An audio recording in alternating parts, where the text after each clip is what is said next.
Hello there, good morning. Question, is Labour heading for a full-blown civil war?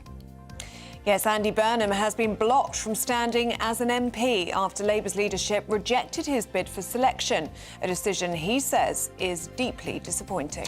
Critics are calling it a stitch-up, warning the move could tear open fresh divisions at the top of the party. Meanwhile, the Housing Secretary, Steve Reid, defends the decision. And the reason that the NEC has taken that decision is because they don't want to inconvenience 2 million people in Greater Manchester who would then have to come out and vote for a new mayor when the current mayor is only halfway through his term.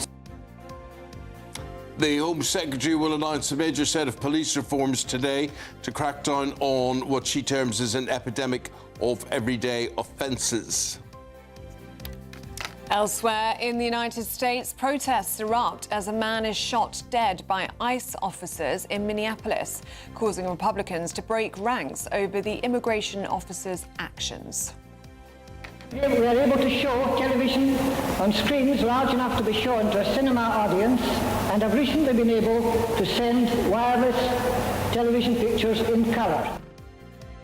Well, television has turned 100 years old, and we'll be joined by broadcasting legend Angela Rippon. Not that she was there 100 years ago, but she'll be looking back over a century of British TV.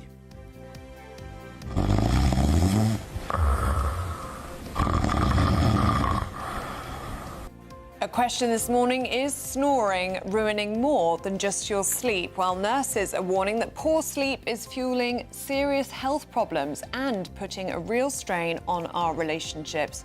We're going to debate the severity of it later on.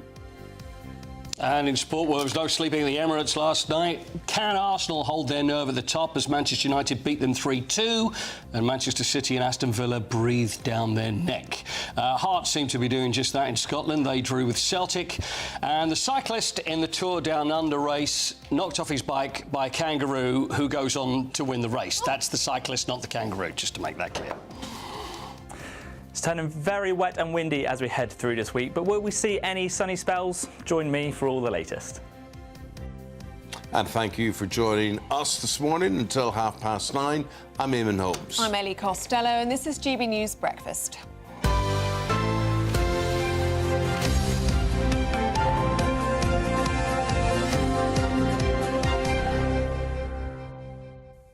OK, own up. Who's a snorer? Yes.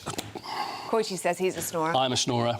And I feel really bad when my wife says, I could hardly sleep. You're snoring so bad last night. And I think, I'm so sorry. Here's the thing, why are we not aware that we snore?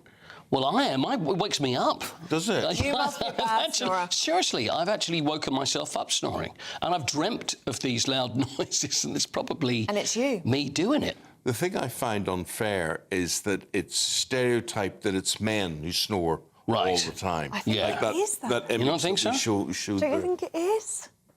I don't snore at all, I know I don't. I sleep like Count Dracula, I sleep like this, and I'm silent. And actually, when I'm like sleeping with friends or with my sister or whoever, they have to check that I'm breathing. Oh, really? So I look like I'm dead. Yeah. So I think maybe it is a Get a little man. mirror under. My Oh, husband she's my dead. husband really snores, Jared really snores. Right. See, that's one advantage of my snoring, is that at least you know I'm alive. But Oh yeah, we don't need to check for your pulse. I think it's something that gets worse as you get older as well. I think so. It's all this jolly business. Yeah. That's what I've got. I've had the apnea thing. Have you had that, where you just stop breathing? Yeah. I've had that, where all of a sudden I'm asleep and I go... concerning. And then it just stops. And then I wake up going, and then no, that's not a good thing. So now people are going to say you're going to go and see someone. And so You might need to. Yeah, yeah. You're forgetting to breathe in your sleep. Yes. Or breathing too much and snoring. Well, let us know from you this morning. Disaster.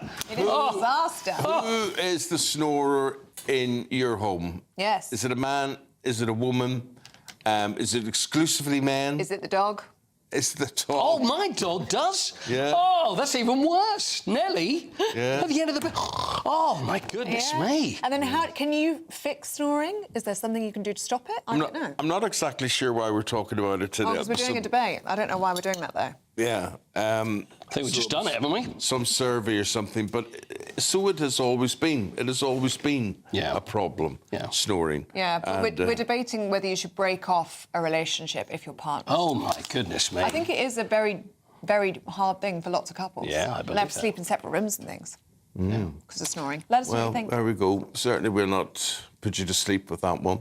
6:05 is the time, and the Mayor of Greater Manchester, Andy Burnham, says he's disappointed after Labour's leadership blocked his bid to be an MP in a move that could spark a civil war, we hear, in the party. Yes, both the Prime Minister and the Home Secretary were on that committee that rejected Mr Burnham's application to become Labour's candidate in the upcoming by-election in Gorton and Denton. Now, the move comes after months of speculation that Andy Burnham could make a bid for number 10, but Local Government Secretary Steve Reid denies that this played a part in the decision. This was a decision by Labour's ruling National Executive Committee, not by the Prime Minister on his own. And the reason that the NEC has taken that decision is because they don't want to inconvenience 2 million people in Greater Manchester who would then have to come out and vote for a new mayor when the current mayor is only halfway through his term. So I know this is disappointing for Andy. There will be opportunities in the future, and I'd love to welcome him into Parliament in due course. But right now isn't the right time. OK, he sounds convincing. Hasn't convinced Fraser Mars this morning, who joins us in the studio. What do you make of that as an explanation? I think every man and his dog knows what this is about. Andy Burnham's leadership ambitions are visible from space, and Keir Starmer clearly sees a threat to his leadership because he is incredibly weak.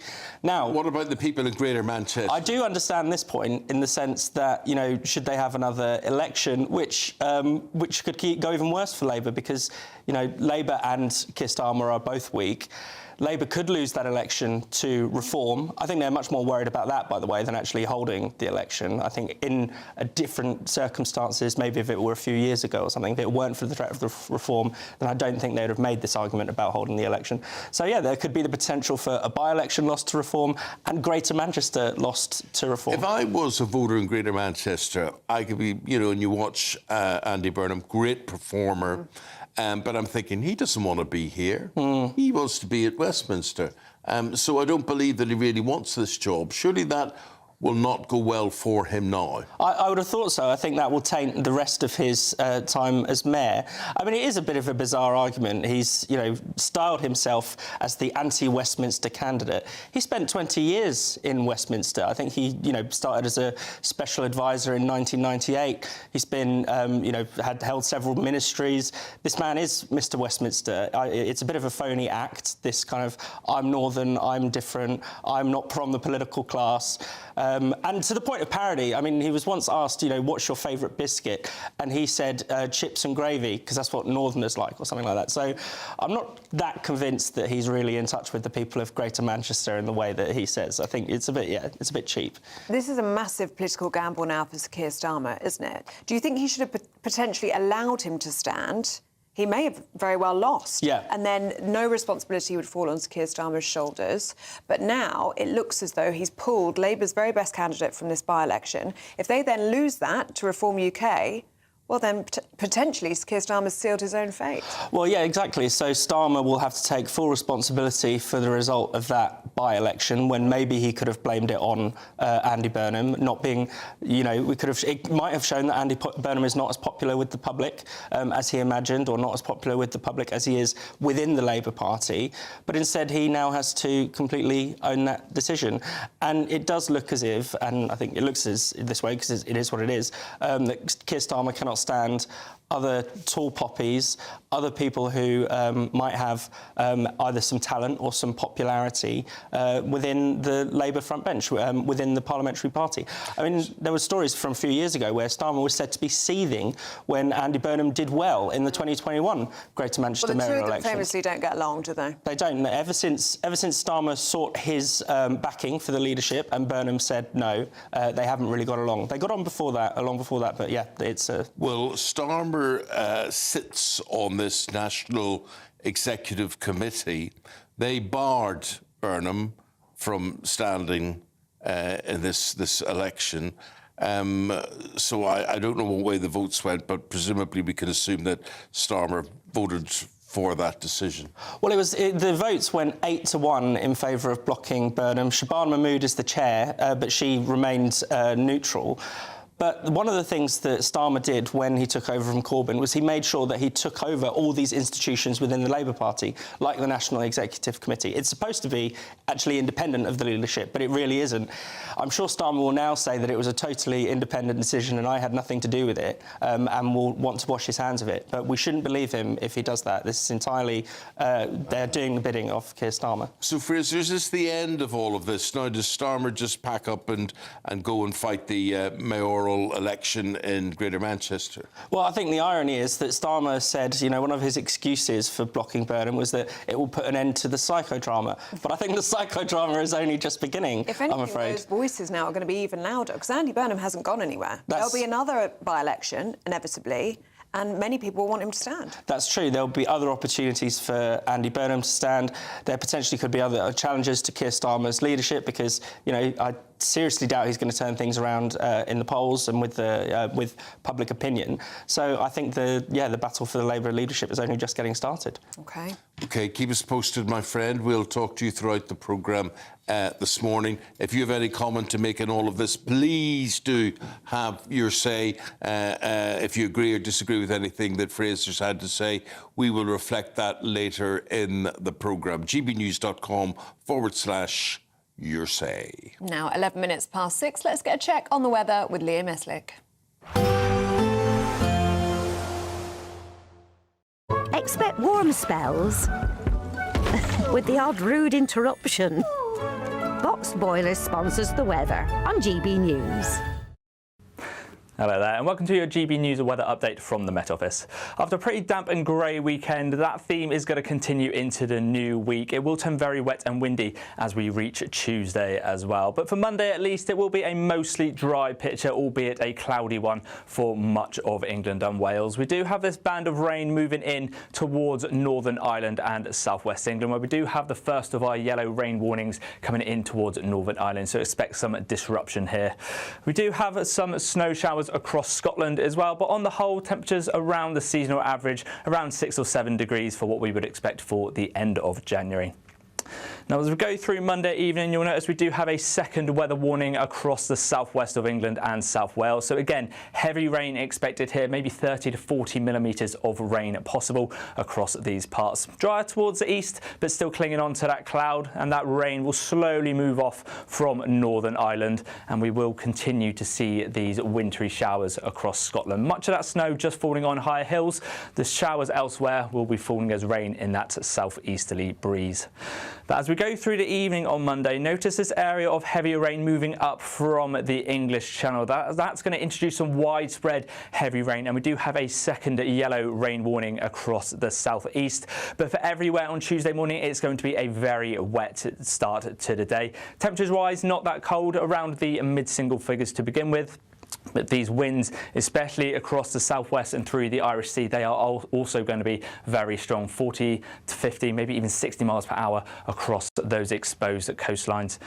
That rain will continue to move its way northwards. It does turn to snow as it does reach the higher hills of the Pennines and across Scotland, and we do see some clearer breaks across central England. But otherwise, those showers, especially across Wales and the southwest, will continue. But warmer temperatures across the south, around 10 degrees. Expect warm spells with the odd rude interruption. Box Boilers sponsors the weather on GB News.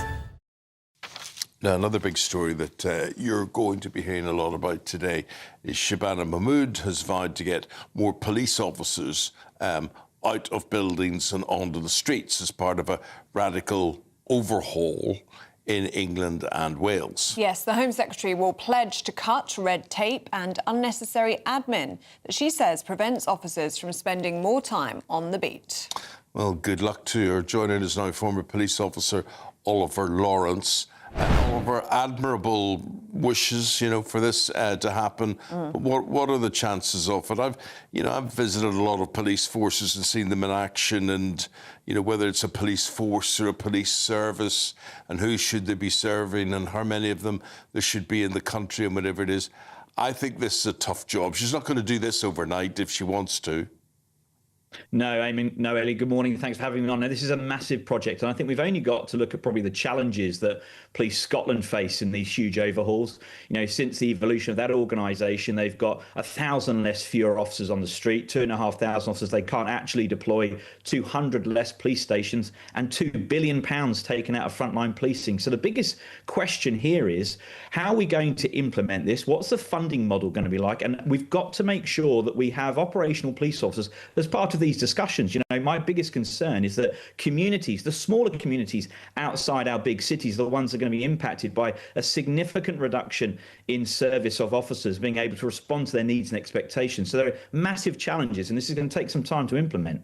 It certainly will. There's also a focus on getting the right people in the job. There's talk about new vetting standards. Do you think they'll actually be effective at making sure that we prevent these rogue officers that we've heard so much about? And also giving the Home Secretary the power to sack chief constables. So obviously lessons have been learnt very quickly, it seems, from the West Midlands police episode. Totally, Ellie. Accountability at the chief officer level is absolutely crucial. We hold our frontline officers accountable every day for their actions and the way they carry out their jobs on the front line. But chief officers seem to sort of marry through some of the biggest scandals we've seen and walk away with large pensions and nothing more to say. So that accountability piece, I think, will be very welcomed across the country, particularly by lower ranks and particularly by the public. And in terms of the vetting, there are already national guidelines in place in terms of how we vet officers coming in. It's imperative that forces and organisations up and down the country follow those and aren't driven by the expectation of increased numbers in our diversity, equity and inclusion. We want our forces to be representative of our communities, but we don't want them cutting corners in order to meet numbers. People also want to see them on the streets, Oliver. But there was this target I heard that they want all police officers to be able to respond and be at the scene of a crime within 15 minutes of it being reported. Now, you look at any big city, Manchester, Leeds, London, goodness sake, Birmingham. How do you get through the traffic? How do you get there within 15 minutes? How are these officers just suddenly sitting in the office, having a cigarette, and the bell goes and they're wanted somewhere else? It's surely there are not officers in huge surplus supply waiting ready to go to the scene of a crime. Well, that's incredibly right, Eamonn. The greatest challenge policing has faced over the past 10 years is actually retention, keeping good officers in policing. And I think the biggest question we've got to ask ourselves as a country is, what are our expectations of our police? When you see calls for service in policing now far exceed, very little crime is responded to by police. They're responding to mental health issues. They're responding to minor missing persons matters involving juveniles. That mental health contextual piece is a huge one. So I think we've actually got to define what we want our police to be responding to and what we can actually refer to other services within government agencies. That is the critical point we need to be discussing before we start looking at such significant overhauls and reforms across the country. The government has dubbed it as British FBI. Would you be worried about giving that much power to a single national police force? Well, this is a peculiar one for me because in 2013 we launched the National Crime Agency, which is in effect the UK's version of the FBI. So I suppose my question is, are we saying that National Crime Agency has failed? My biggest worry with that organisation is since its inception is we've recruited a large number of people with no investigative backgrounds whatsoever. So it was almost set up to fail. So my question is, where are these people going to come from? How are we going to train them? And if they're dealing with the most serious of crimes across our country, will they have the appropriate qualifications to be able to carry out that role effectively? Oliver, just final question. Is this a reform that's overdue, do you think? I think the reform needs to come the fact of how we fund our policing, because, ultimately funding has been cut from policing for many, many years, and we're now starting to see significant impact in the ability for us to clear up crime rates, maintain the safety and security in our streets. So I think reform is important. It's just the type of reform. And for me, it's about how we financially support these frontline services going forward. Okay. Thank you, my friend. Appreciate your time this morning and your comments. Thank you very much indeed. If you've got anything, do you want to comment on anything Oliver's had to say, please do again have your say. We'd love to hear from you. I just want to say that I was out shopping. I was in a shopping mall yesterday and I was talking to some of the security guards. Every shop in this shopping mall had a security guard. Really? Every shop, right? And I said, God, you must have been busy over Christmas. And the guy said, we just couldn't cope with Christmas. It was madness in here with thieves. With shoplifting? Thieves coming in. I mean, you say shoplifting, I think it's more organised than that. Yeah, it's gang-related, isn't it, often? You know, they come in groups 5 and 6 of them. I mean, this is a really upmarket shopping mall. This wasn't, you know, anything where you would have expected this, but that was their full-time profession over Christmas. And they're so limited about what they can do, aren't they? Well, they're limited in the police response. The police aren't interested in being there, so you've got to provide your own security. Gosh. With that. So that's the problem, the sort of everyday problem that the police have to face out there, and we appreciate that. 6:20 is the time. Daily Reflection. The GB News Daily Reflection. Hi, I'm Chris Tufnell, a vicar in the Church of England. When someone's life is suddenly transformed, it's surprising and it demands an explanation.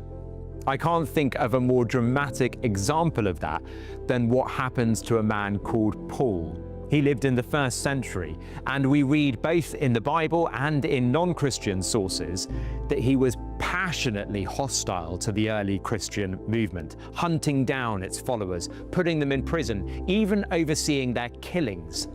By all appearances, he was the last person in the world anyone would have expected to embrace the faith he was trying to stamp out. But something happened that suddenly and completely transformed his life. He went from persecutor to preacher, from destroying churches to starting them. And Paul did not fit the profile. He wasn't a dreamer or a drifter.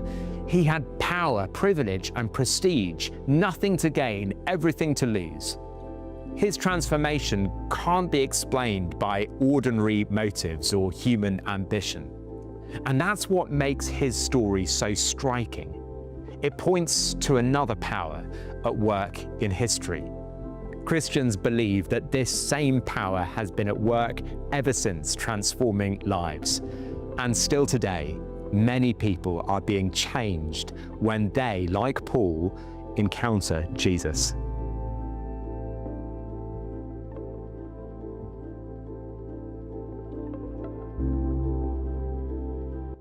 And here's something else to reflect on.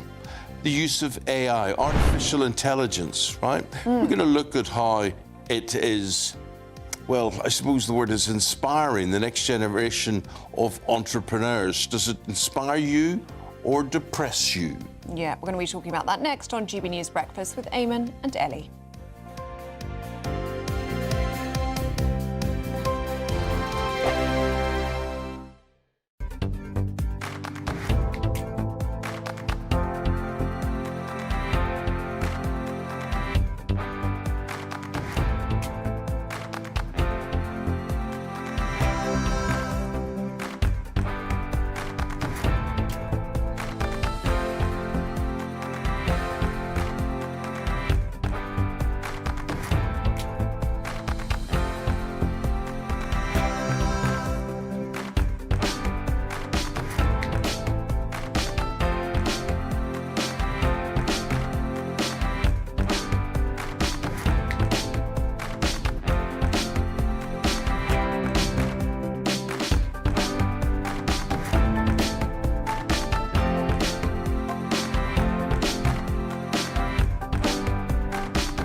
Exciting news. Every Friday, my Patrick Christie's Tonight Show is going to have a twist to it.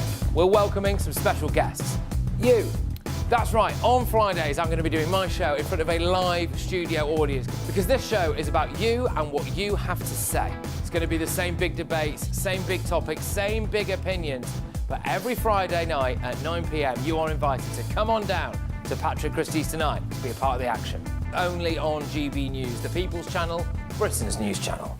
Westminster, the ultimate clique. And you're fighting like rats in a sack. But here on the Camilla Tominey Show, we ask the questions the establishment media is too scared to ask. OK, let me ask you a straight question, because I know you're a straight-talking politician. Whether it's net zero, illegal immigration or law and order, nothing is off limits. You had the power then.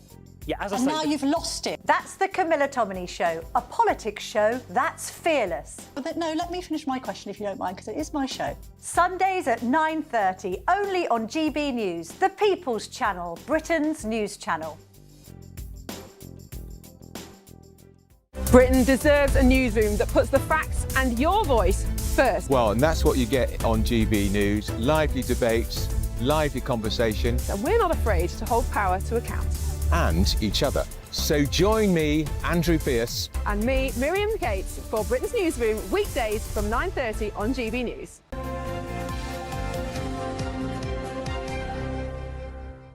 Welcome back to Breakfast. It's 6:25. Now, a survey has shown that technology, especially AI, is encouraging more people to start their own businesses. Well, about a third of 25 to 34-year-olds say AI makes them feel more comfortable to start up a business. That's as more than half say it's already improving their current job. I don't see how that is, but let's anyway. Let's find out, shall we? Yeah. Let's speak to an entrepreneur, Amy Ansell, on this one. Morning to you, Amy. How would AI help a person to start a business and then help run a business? Well, AI is something that we just have to contend with. And for me, running an e-commerce business, it's been the best thing. I mean, for people that are thinking about getting into entrepreneurship, I think it's so beneficial and useful to have AI. I mean, there are so many roles that sadly are being replaced by AI, whether it be social media, building websites, drafting emails. I mean, there's so much of your business that you can run without having to outsource or hire people. And when people are considering entrepreneurship, it's nice to know that they can sort of dabble and start their journey without having to necessarily leave their job, because there's so much that could be done without needing to hire people and invest in that way. So it's not as expensive as it was years ago, like when I launched my business 10 years ago. It's really useful, beneficial, and it's only going to get more beneficial using AI in your business. But Amy, what that sounds like to me is that people are sitting being frightened that AI is going to come and steal their job. So what they're doing is they're becoming entrepreneurs. They're doing something that they feel only they can do. Well, I don't blame them for being afraid that their jobs are going to be taken by AI. I think that's a massive concern, and I think a lot of jobs are now being taken by AI options and solutions. So I think those young people are doing the right thing, in my opinion, by being concerned. This is a bit of a rarity at the moment, Amy, to have a positive story about AI, that this could actually lead to a new era of jobs and a new era of entrepreneurship. Well, I am very positive about it, because as an entrepreneur myself, a business owner, I'm looking to save costs. I'm looking for, solutions that can help me grow the business without having to necessarily invest in many areas like that, where AI could do just as good of a job. Now, granted, there are areas that I would never use AI, like customer service. There's a human touch, a human element that's very necessary in businesses. So not every job can be replaced by AI. But interestingly, I don't know if you guys know, there was this Channel 4 documentary show that was done in October 2025, where there was an AI presenter. Now, your jobs will probably never be taken by AI, so don't worry. But the whole thing was presented by an AI presenter. And a lot of the audience didn't know that until the very end, when she revealed that that was the case. So there are jobs that can and cannot be taken by AI. I would say I would have looked at my job and thought, this is one of the few jobs that it needs to be personable. Absolutely. But I agree. But I did see what you're talking about, and I thought the AI clone was really impressive, really, really impressive. How it was fed what to say, how it thought about what to say and take it on. And I was quite shocked at how good it was. It's incredible. I mean, actors are being concerned. I mean, I get it. I think it's definitely only going to get bigger and bigger, and people just have to be realistic. My 9-year-old son, he uses AI in daily life, so it's just, you have to embrace it, in my opinion. I know a lot of people are against it, but I do think it's a necessary, evil, so to speak, for a lot of people. But just be realistic and think that it's coming for us, and it's here. It's coming for us. It's coming for us. Already here. Yeah. Amy Ansell, good to see you this morning. Thank you very much. Thanks, Amy. Thank you very much indeed. Time for the Great British Giveaway. You know what it's all about. Here's how you enter.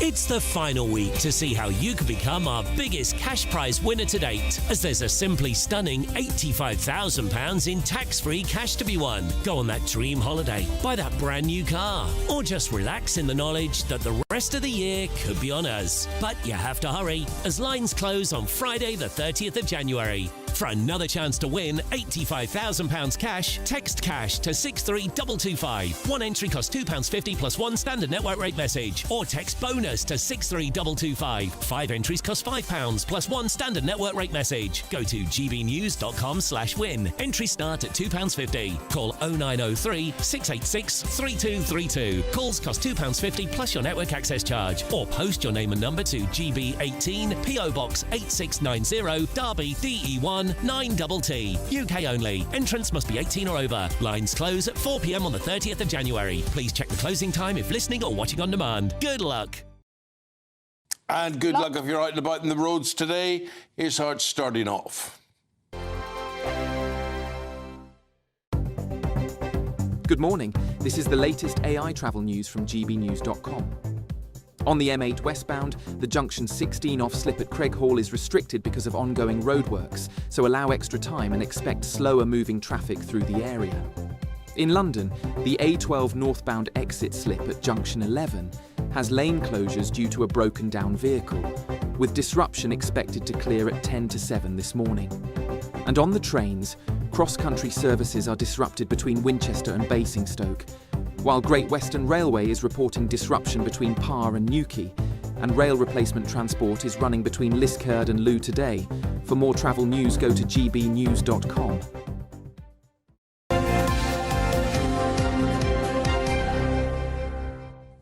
Now, do stay with us. Still to come, good news for Eamonn and good news for Manchester United with their win against Arsenal. We're going to find more about that in the sports with Paul Coit next.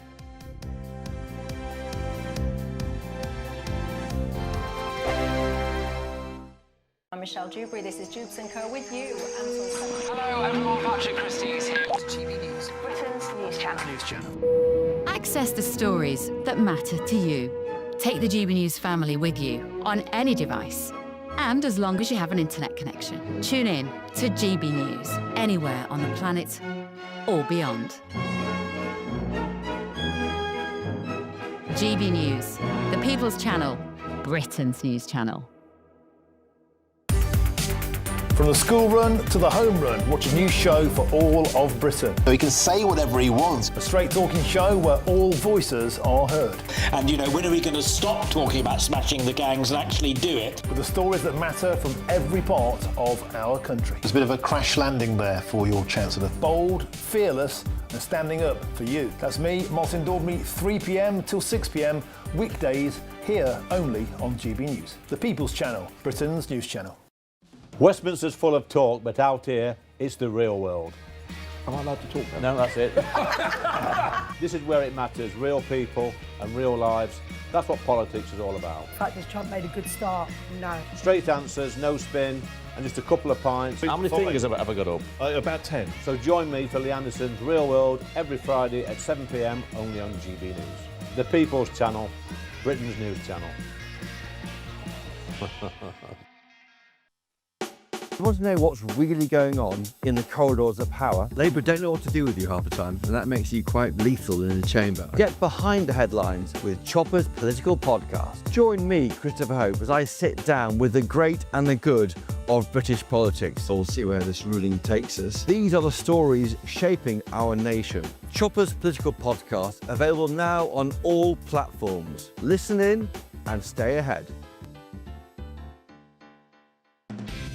Decisions made in Washington aren't just shaping America, they're shaping Britain too.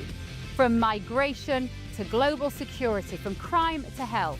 Whatever happens in the White House today will be felt in your town or city tomorrow.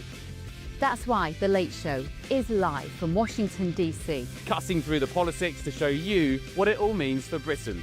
The Late Show live every night at midnight. Only on GB News, Britain's news channel. Bold. They are under no illusion. Ray. Are you a human trafficker? Boundless. I've had enough of the nonsense, and I'm not afraid to say it.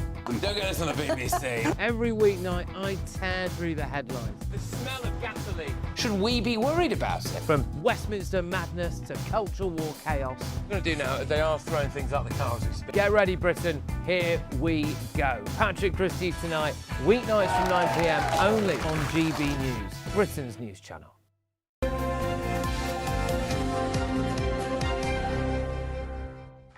Very got happy Paul. Eamonn He's today. here with the sport and a very good result for both of us. Yes, And- yeah, and Premier I know. There's a thing called Schadenfreude, isn't there, where you actually look at someone else's disasters and actually enjoy it. And I think Spurs fans having that. I've invented something named after Stefan Freund, who used to play for Spurs. So I call it Schadenfreund. That means Spurs fans, then when they see Arsenal lose, they can take joy out of that because they don't get any joy out of their own team at the moment. Well, Arsenal losing, I think they'll still win the title. Do you? I think they're too far ahead. But Man United last week beating the second place team, Man City. Yes. And this week, the leader's Arsenal. Well, we know what it is, don't we? Ruben Amorim, the manager, they got rid of him, and it was all a bit of a mess. So Michael Carrick comes in, former manager, who is interim manager, but he's doing such a good job, they're going to have to start looking at him.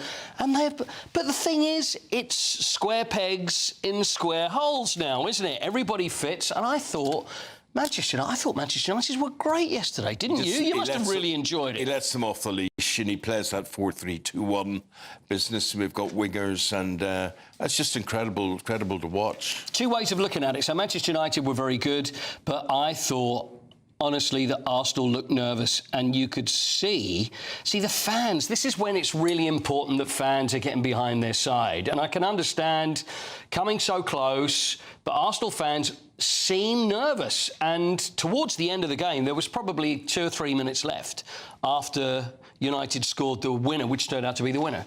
There were loads of empty seats. Surely, in a big game like that, it's incredibly important. You've got to stay to the end. You really do. And I understand the nervousness. See, this is it. And players feel what comes from the fans. So when fans pay their money so they can do whatever they want. But in a situation like that, if you're feeling tense, and I've spoken to players before, they feel it too. And then it makes them nervous, and everybody's nervous, and that is not conducive to winning the title, quite frankly. Well, whoever wins the title, it's getting busy at the top there. Villa winning again against Newcastle. Chelsea beating Palace yesterday. It is very tight in the top 4, top 5, top 6. Well, really, the top 3. So you've got Arsenal at the top. Aston Villa beat Newcastle at St James's Park. By the way, it's the first time they've won there in 21 years. And so that's a great result. And they are 4 points behind Arsenal, along with Man City. So you say that 4 points is, I think it's certainly possible that someone else is going to get there, but it's getting very, very tight. Forest beat Brentford as well, by the way, keeping Spurs in trouble, so it's a good result for them, and like you say, Chelsea 3-1 against Crystal Palace, who are also in trouble as well at the moment. Well, you'd be in big trouble if you were participating in sport in Australia. Yes. Yes. Why would that be, Paul? This is in cycling. This is before we see it. It's called the Tour Down Under. So it's like, the Tour de France, etc., but it's the Australian version. And there's a cyclist called Jay Vine who won it, Australian cyclist, and he's recovered from a crash after going on to win the race. The peloton, which is the group of cyclists, that's what they call the peloton. As it's going through the hills of Adelaide, 2 rather big kangaroos come bouncing along, bang, straight into the peloton. So the thing is, I don't know the brain capacity of kangaroos. Are they not supposed to be very clever, do you think? Do you know anything I know about they're kangaroos? big. I wouldn't want to hit one. Oh, No. yeah. They're like the size of a fully grown man. They are aren't they? huge. Well, look carefully. Now, we do have footage of it. Have a look at this. Now, see, there's the kangaroo, and you have to watch very carefully. The kangaroo bounces out in front of the peloton. There he is. And look, he's looking a bit and bounces straight into Vine, who's the guy that wins it, Jay Vine. He said, everyone asked me, what's the most dangerous thing in Australia? I always tell them it's kangaroos. They want to hide in the bushes until you can't stop and they jump in front of you. So if you're cycling, but if you're a kangaroo, if you see this big, surely, but two of them just go they have a lot of power bouncing in them, on, yeah. Skippy straight into the middle, and hopefully he was all right. I was on the back of a Jeep in Africa watching a lion, a mother, a lioness, and its cubs just in front of me. Yeah. And we were filming it, and we were going, it's beautiful, it's lovely, it's really good. And we're all looking ahead, and then there's the most incredible roar to our right-hand side. And I'm here, and where you are is Daddy Lion. Everybody had forgotten about Daddy Lion. Everybody looked at Mummy Lion and Daddy Lion. So the safari guy with us reaches for his rifle. Oh, my goodness, you know it's trouble then, right? I'll tell you, it's trouble, all right. He goes, oh, it's empty.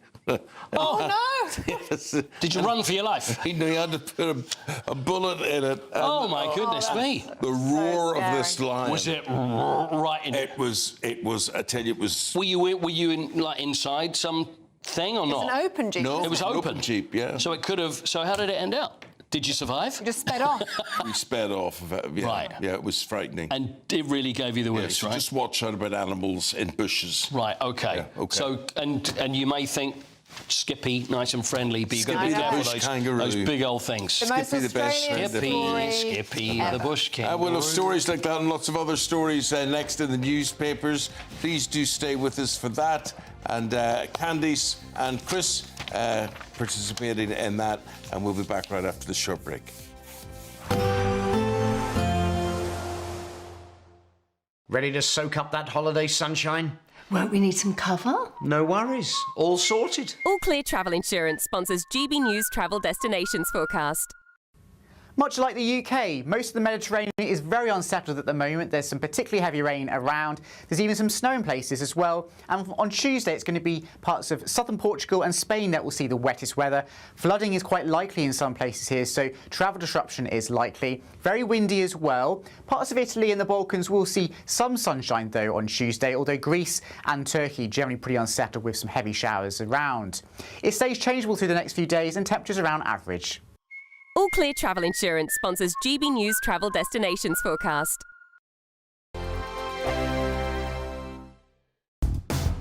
Do you trust what you're being told? Good, because neither do I. Those are just facts. I'm Alex Armstrong, and on my show, we'll expose the spin. Well, I want to answer that, because you didn't let me last time, because you always speak over me. The broken promises. To deny that is denying the truth. And the hypocrisy. Allow. Stop. You think we can allow? Politics, policy, parliament. Nothing is off limits. No sugarcoating, no fear of offence, just the truth laid bare. Tune in every Saturday and Sunday at 9 p.m. for Alex Armstrong Tonight, only on GB News, Britain's news channel. Good afternoon, Britain. Weekdays from midday. After portraits of Lawrence of Arabia were given trigger warnings. The gallery has flagged images of Lawrence wearing traditional Arab dress, saying they may differ from today's attitudes and reflect views of their time.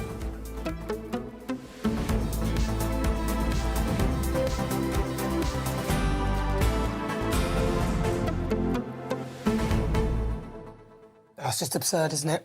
Here we go again, a trigger warning as if we're not adult enough to make up our minds as to what we want to watch, whether we'll be offended by that. Why would you be offended about that? Well, this is the thing. I mean, I can sort of understand in some contexts warning some audiences if they're about to see something that is horrendous, if they're about to see gore, death, flashing images, flashing cameras. Like, there is some context. So, but this is just a chap in a headdress. I mean, what's wrong with that? I don't know what's wrong with it. I mean, do we have more pictures of him? I just don't get it.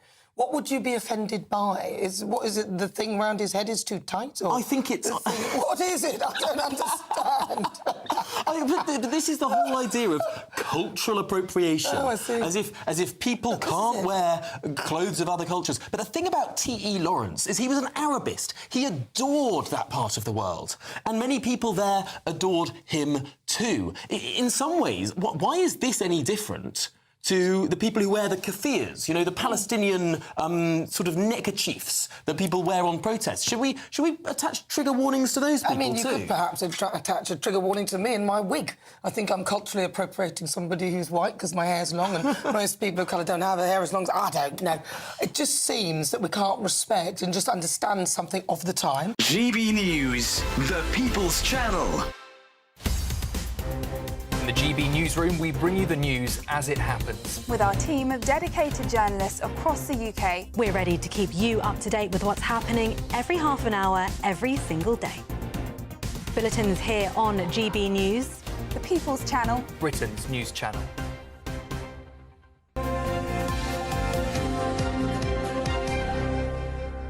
Welcome back to Breakfast. We're going through the papers in the company of Candice Holdsworth and Chris Akabusi this morning. Morning, you two. Morning. Candice, let's start with the Burnham stitch-up in the Telegraph and, well, many of the front pages today. Oh, yes, so this is the biggest story going. It's something that everybody's talking about. It's basically what everyone can see, that Andy Burnham has been blocked from returning to Parliament because he's a threat to Keir Starmer's leadership. And in this story, in the Telegraph, it's basically saying how Labour MPs are in open revolt against this because they've seen through it. They see it for what it is. It's a lot of them are saying it's cowardice. Others are saying it's weakness. The NEC are basically all Starmerites, and they don't want Burnham coming back to Parliament because everyone knows that Keir Starmer's premiership has been pretty bad. It's been a failure. He's got the lowest... He's unelectable, right? Yeah. You look at Burnham, and he's got all the criteria to be elected. He's a good politician. He's user-friendly for people. He's human. He's popular. Approachable. He's everything that Starmer isn't. So what I don't understand is why don't they see the writing on the wall and just get the guy in? They're in denial. Everyone I speak to who's close to Starmer and sort of back this government, they all think they can still turn it around. That's why they do so many U-turns constantly. They actually believe that he's going... Right. Well, so let me just go round the table here, and it doesn't matter what way you vote. Do you think he'll turn it around? No. I don't think he'll turn it around. Not Do you looking think good. No, Chris? No, I don't think he's got a chance. So I'm quite surprised, though, that Andy Burnham come out so early if he is really... Yes, I'm surprised at that too. You know, normally you get a stalking horse, so he seems to be the stalking horse. So no, he's the horse. He's not the stalking horse. Well, yeah, but he's come out so early. Yeah, but he came out of Labour conference. I mean, this is actually his second outing, and that proves the point, doesn't it? That he's not going anywhere. He'll keep trying. There'll be another by-election, inevitably, and there'll be... But they can block him again. And they'll block him again, but it just looks worse on Keir Starmer each time. Because, as Candice says, you can see right through it. Yeah, it's bunker mentality. I think at this point he's surrounded by his closest. Those are closest to him. Those have sort of hitched their wagon hitched their star to the Starmer wagon, and they don't want to give up yet because, I mean, there were so many high hopes for all this, and it's all just crashed and burned. So is there anybody in the cabinet, for example, who could have eyes on the top job? Well, we know that Wes Streeting most likely does. Right, exactly. So he'll be delighted that Andy Burnham can't stand. No, precisely. Yeah. So that was where I'm sort of going.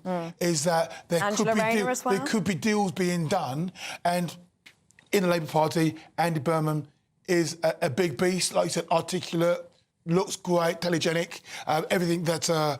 Mr Starmer isn't, or Sir Keir Starmer isn't, so he puts his weight in, gives him a good old bruising, and eventually the knockout punch is, boom, Mr Streeting comes out, you know, and saves the day, and the Labour Party from Mr Burnham.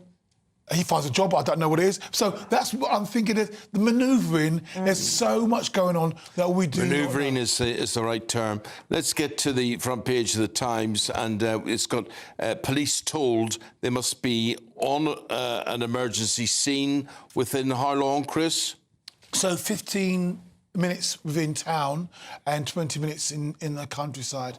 But once you get into the piece, it's talking a lot more about digital, forensic, cybercrime, online crime, etc. So Mahmood's obviously going to town, wants to modernise the police force, so it's, the criminals are so far ahead because of the use of all cybercrime, exactly that. But I am more concerned about the crime that's going on in the town. Recently, within the last couple of months, I witnessed, and they were group of travellers, it happened to be a group of travellers this time, go in, they were, you know, they could be seen, they didn't care, walk straight into the co-op, that's the local shop, walked straight into the co-op and were just loading gear into their bags and just walked out. And I was shocked. I mean, I used to be a sort of a ragamuffin living in town. I now live in the countryside, and I've just not seen that level of,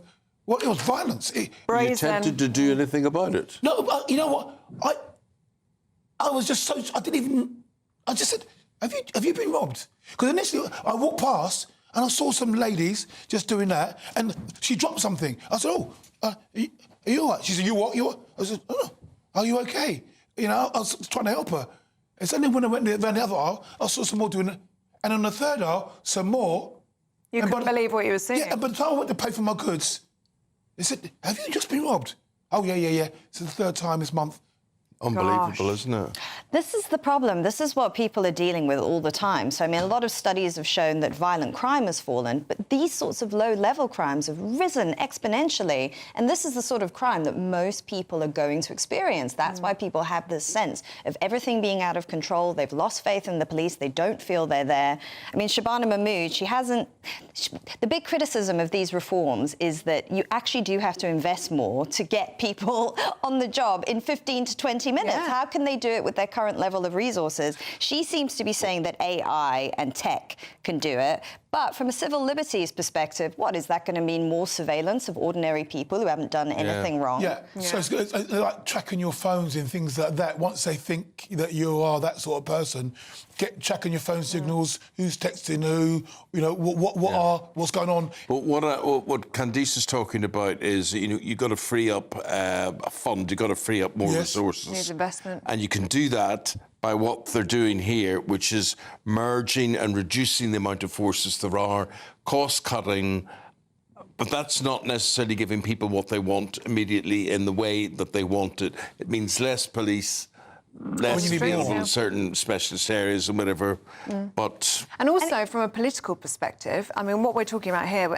this white paper, it's 10 years plus to put all of this together. Yeah. So if Labour doesn't get voted in the next election, polls suggest they won't, well... do other parties have the political will to keep pushing this forward? Exactly. And also, I think that sort of thinking that AI is the magic solution to everything. I mean, look at what happened now with this big controversy over the West Midlands police chief. They used AI and it was wrong. It actually hallucinated. It made up something that didn't even happen. So I think that sort of placing all your faith in technology like this, rather than say old school, on the beat, policing, and that's we what know people works. want to see, is back to traditional policing, just being on the street, being visible. Yeah. Fighting crime. I agree 100% that, you know, you get to know your local Bobby. And then, Chris, we get this situation that we have in the USA of these ICE agents. These are these immigration special forces. Yeah. And tell us what's happening there.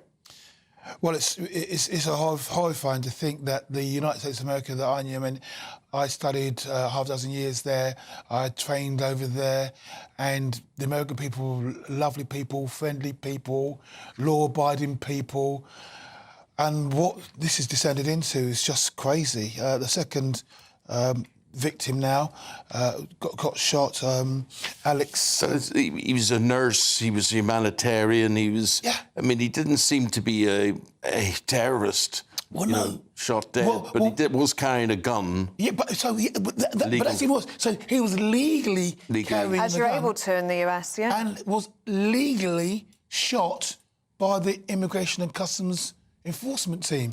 I mean, it's quite. I mean, it's quite frightening. And then George Bavono, the leader of these guys, said he was impeding the police officers in a active situation. and therefore can just shoot them. And when you see the clips of how it happened, I mean, unfortunately, I did get to see it, and I didn't want to, but I did get to see what happened. I mean, someone takes his gun, runs away, and then he's crowded by all of these police, and you can see him struggling, and then boom. OK. Your views, your comments, very, very welcome. Keep them coming into us. Let's give you a weather update now. We'll be back right after this.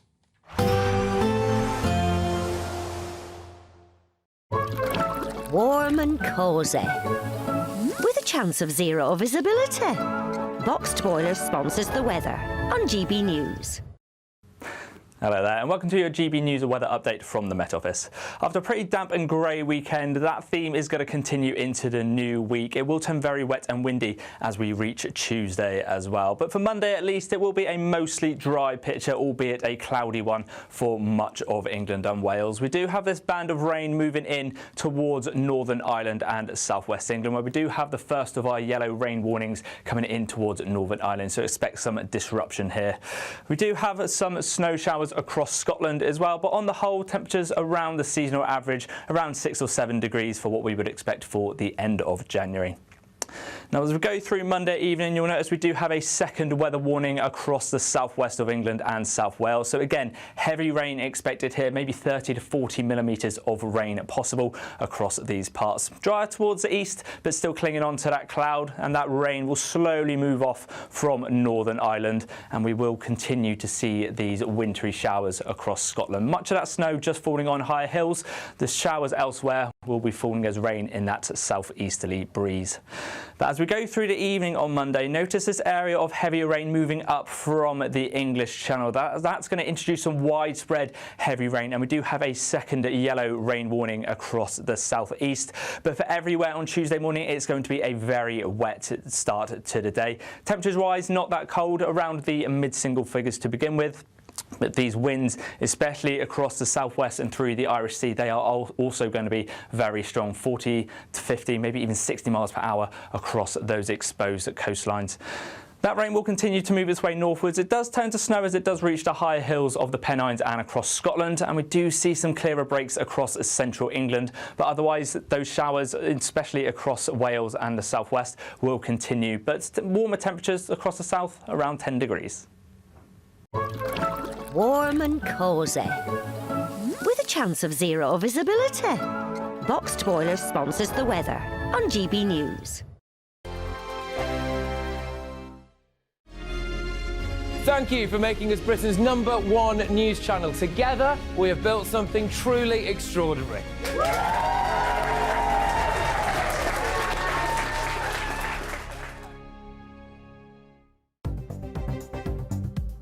Good morning, this is the latest AI travel news from gbnews.com.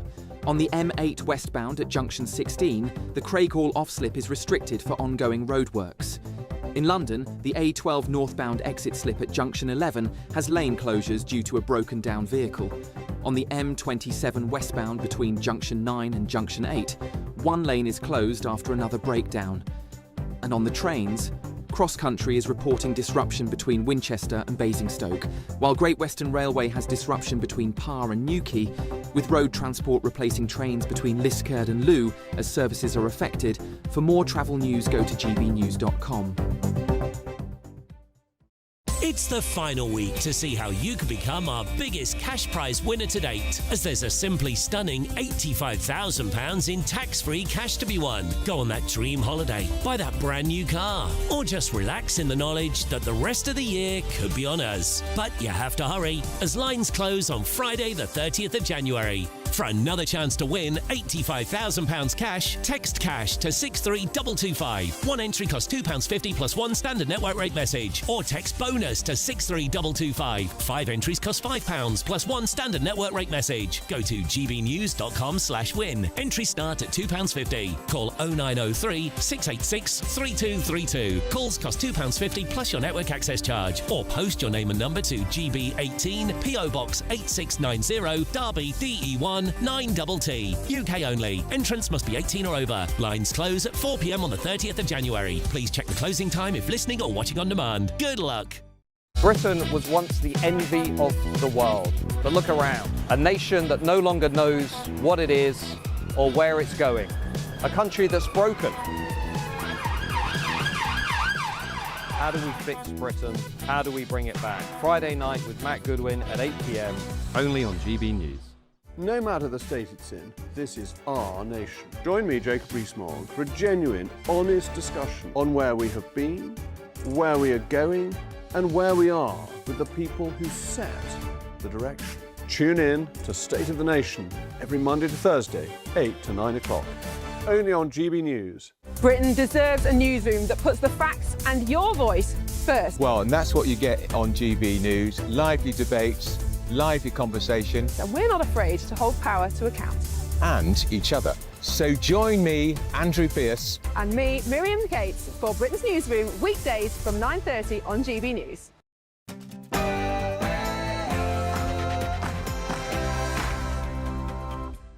Good morning. Is Labour heading for a full-blown civil war? Well, Andy Burnham has been blocked from standing as an MP after Labour's leadership rejected his bid for selection, a decision he says is deeply disappointing. Well, critics are calling it a stitch-up, warning the move could tear open fresh divisions at the top of the party. Meanwhile, the Housing Secretary Steve Reid defends the decision. And the reason that the NEC has taken that decision is because they don't want to inconvenience 2 million people in Greater Manchester who would then have to come out and vote for a new mayor when the current mayor is only halfway through his term. The Home Secretary has announced a major set of police reforms to crack down on an epidemic of everyday offences. Elsewhere in the US, protests erupt as a man is shot dead by ICE officers in Minneapolis, causing Republicans to break ranks over the immigration officers' actions. We are able to show television on screens large enough to be shown to a cinema audience and have recently been able to send wireless television pictures in colour. Television has turned 100. We'll be joined by the broadcasting legend Angela Rippon to look back over a century of British TV. If you've got memories, if you've got something you want to say about where it's been, where it's going to, have your say this morning.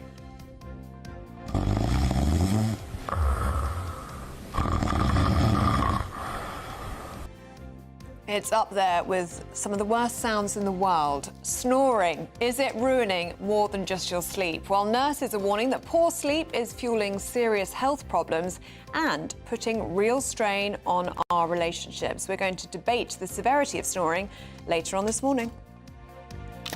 So at this point, I'd like to apologise to my wife for the noise that I'm making every night. Can Arsenal hold their nerve at the top as Manchester United beat them 3-2 and Manchester City and Aston Villa breathed down their neck? Hearts seem to be doing just that in Scotland. They draw with Celtic and they're still at the top of the Premiership. And the cyclist in the Tour down under was knocked off his bike by a kangaroo who goes on to win. That's the cyclist, not the kangaroo. Very good. It's turning very wet and windy as we head through this week, but will we see any sunny spells? Join me for all the latest. On this Monday morning, thank you for starting your day and your week with us. I'm Eamonn Holmes. I'm Ellie Costello, and this is GB News Breakfast.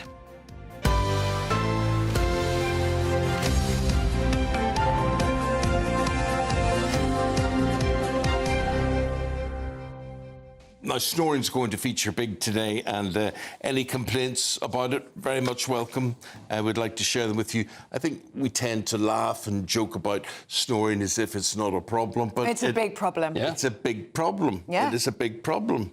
Big problem in your life. It is a big problem. You know what made me so sorry to my wife for what she has to put up with my snoring, because I know I snore, is that I went out and had a night out with a mate of mine and we shared this hotel room and he snored so badly. Yeah. I remember just going, you got to wake up. This is just, so I remember how bad that was, and I know I'm bad. Let me ask you, how come most of us cannot detect whether we snore or not? Because we're asleep, Eamonn. We're asleep. But that, you're in a deep sleep. Surely that would wake you up. Well, it's woken me up. What does Sue do then? Does she wear earplugs? She's tried earplugs. Yeah, that's what I have to do. I have to sleep with earplugs in. So Gerald is a snorer then, is he? He's a snorer, yeah. So I have earplugs, but sometimes it does get so bad I have to go sleep in another room.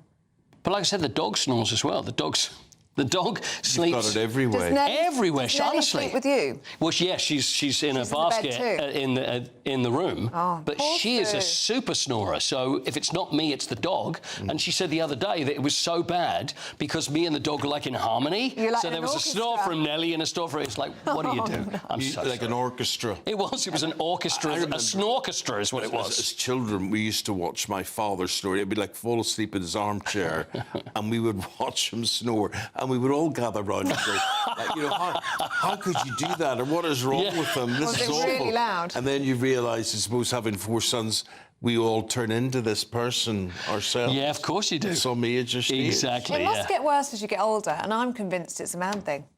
I don't think many women snore. No, women snore. Yeah, they do. Yeah, that was a great revelation to me throughout life, but women snore, yeah. And they have those things that they try to get athletes to wear. If you put it opens up the nasal passages. I've even tried that with nasal spraying, so I'm trying to clear the airwaves so I don't snore so much, but apparently I do. There's mouth taping now, which is meant to work. Yeah, but I once taped Jared's mouth, but it didn't work. And it nearly died. Forces you to nearly suffocated in the night. Forces you to breathe through your nose, and then apparently makes you stop snoring, but it didn't work. Right. I did try it though. Well, have you found out something that would work? Let us know this morning. Have your say on snoring, and we're going to be debating that. When are we going to be debating that? In about 20 minutes' time. In about 20 minutes' time. I was talking to the makeup artist this morning. She said when her husband snores, this is what she does. She just goes, blocks his nose. Oh, really? I was like, and then he'll wake up. Then he wakes up. She's like, switch off the tap. OK. Wow. Okay. Have your say. The Mayor of Greater Manchester, Mr Andy Burnham, says he is disappointed after Labour's leadership blocked his bid to become an MP for MP selection. Now, that is a move that could spark a civil war within the Labour Party. Well, both the Prime Minister and the Home Secretary were on that committee that rejected Mr Burnham's application to become Labour's candidate in the upcoming by-election in Gorton and Denton. The move comes after months of speculation that Mr Burnham could make a bid for number 10. But the local government secretary, Steve Reid, denies that this played a part in the decision. This was a decision by Labour's ruling National Executive Committee, not by the Prime Minister on his own. And the reason that the NEC has taken that decision is because they don't want to inconvenience 2 million people in Greater Manchester who would then have to come out and vote for a new mayor when the current mayor is only halfway through his term. So I know this is disappointing for Andy. There will be opportunities in the future, and I'd love to welcome him into Parliament in due course. But right now isn't the right time. Yeah, it was very authoritative there from Steve Reid. We got Fraser Myers from Spiked magazine here to talk about that, and he's saying, you know, well, the Prime Minister's not in charge of this. This is a committee, but he leads that committee, doesn't he? Well, yeah, Starmer put all of his cronies in charge of that committee soon after he was elected as Labour leader, and he has an enormous amount of influence. I think that's why the result was so definitive. 8-1 on that committee decided to block Andy Burnham from running. So I think it's bizarre to say that, you know, the Prime Minister has had no influence on this decision. Clearly, the Prime Minister is afraid of a leadership challenge from Andy Burnham. Perhaps more reasonably, the Prime Minister is afraid that they might even lose Greater Manchester to reform. OK, now you say more reasonably. Explain that one to us, because they don't want him to run for this because it could lead to a contest for the mayoralty that Reform could win. Is that serious in Greater Manchester? Yeah, that is. I mean, if you look at some of the, particularly in that by-election seat, Reform was doing slightly less well than they were nationally at the last election. But you've seen how far Reform have come up in the polls and how far Labour has gone down in the polls. And if Labour were to lose Greater Manchester, my God, what a historic defeat that would be. But we've seen Labour losing in their heartlands constantly. We saw them lose the Caerphilly by-election, the first time Labour has lost in that area for 100 years. So I think it is entirely possible that Labour could do badly in Greater Manchester. Reform might not actually, you know, get more than 30%, but the Labour vote could be split between the Greens, various other, you know, parties of the left vying for that chance. So there is odds on that Reform could come through the middle and But if they lose Gorton and Denton now to reform, because many would say, well, you've now blocked the best Labour candidate. Yep. If they hand Gorton and Denton to reform, well, that's a decision that's going to lie solely on Sir Keir Starmer's shoulders. And that could seal his fate. I think so. I think then Keir Starmer will have to take full responsibility for that, whereas there would have been a possibility that Andy Burnham could have lost. Yeah. And that would have put an end to his political career, I think. Whereas now, you know, Burnham can say it's Starmer that's unpopular, it's Starmer that has to go. It strengthens his hand in terms of coming back as a potential future Labour leader and weakens Keir Starmer further. And also, Keir Starmer now looks like he's putting his political survival above the country's best interests, above Labour's best interests. Yeah, that's right. And he says that he wants to stop the psychodrama, he wants to move on from these trifling things, but I'm afraid the psychodrama is probably now just getting started. You see lots of voices from across the left of the party are very annoyed about this.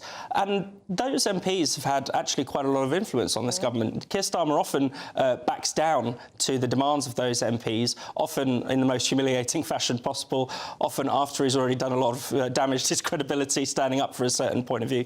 So you do wonder, you know, given his history of flip-flopping, whether Andy Burnham will be in Parliament in maybe, you know, next year or the year after. So, Fraser, from your perspective, your political outlook on things, who is sitting in a good position? If it's not going to be Andy Burnham, who within the Labour Party are looking pretty for this leadership? Certainly the best person for at the moment, it would be Wes Streeting, because he's managed to be able to say he's criticised Burnham's critics, he's gone against the briefing, he hasn't explicitly backed Burnham, of course. His hands will have been free of all of this shenanigans, and he's in Parliament where Burnham isn't, so any leadership challenge will have him looking very pretty. But the Burnham threat hasn't gone away, has it? I mean, he's now reared his head at the Labour conference. Many said he went too early then. He's reared his head again here, saying he'd want to go for a by-election. There'll be other by-elections coming up, other opportunities for him to bid for the leadership. Yeah, and there'll be plenty of opportunities for him to cause trouble for Keir Starmer. I'm not entirely convinced of his claim that he wants to help the country, and I don't think Starmer was convinced of that, hence his blocking.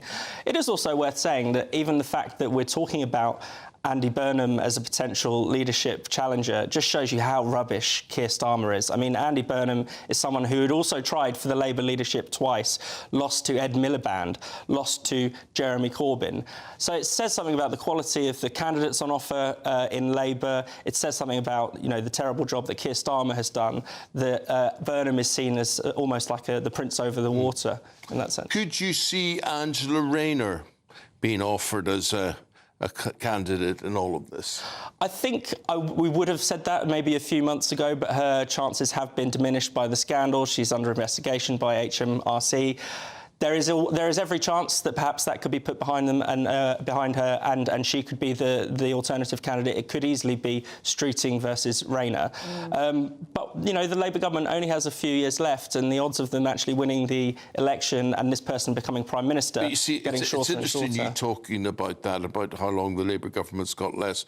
Do you think it is inevitable that Starmer will be challenged on this, and inevitable that he'll not hold on?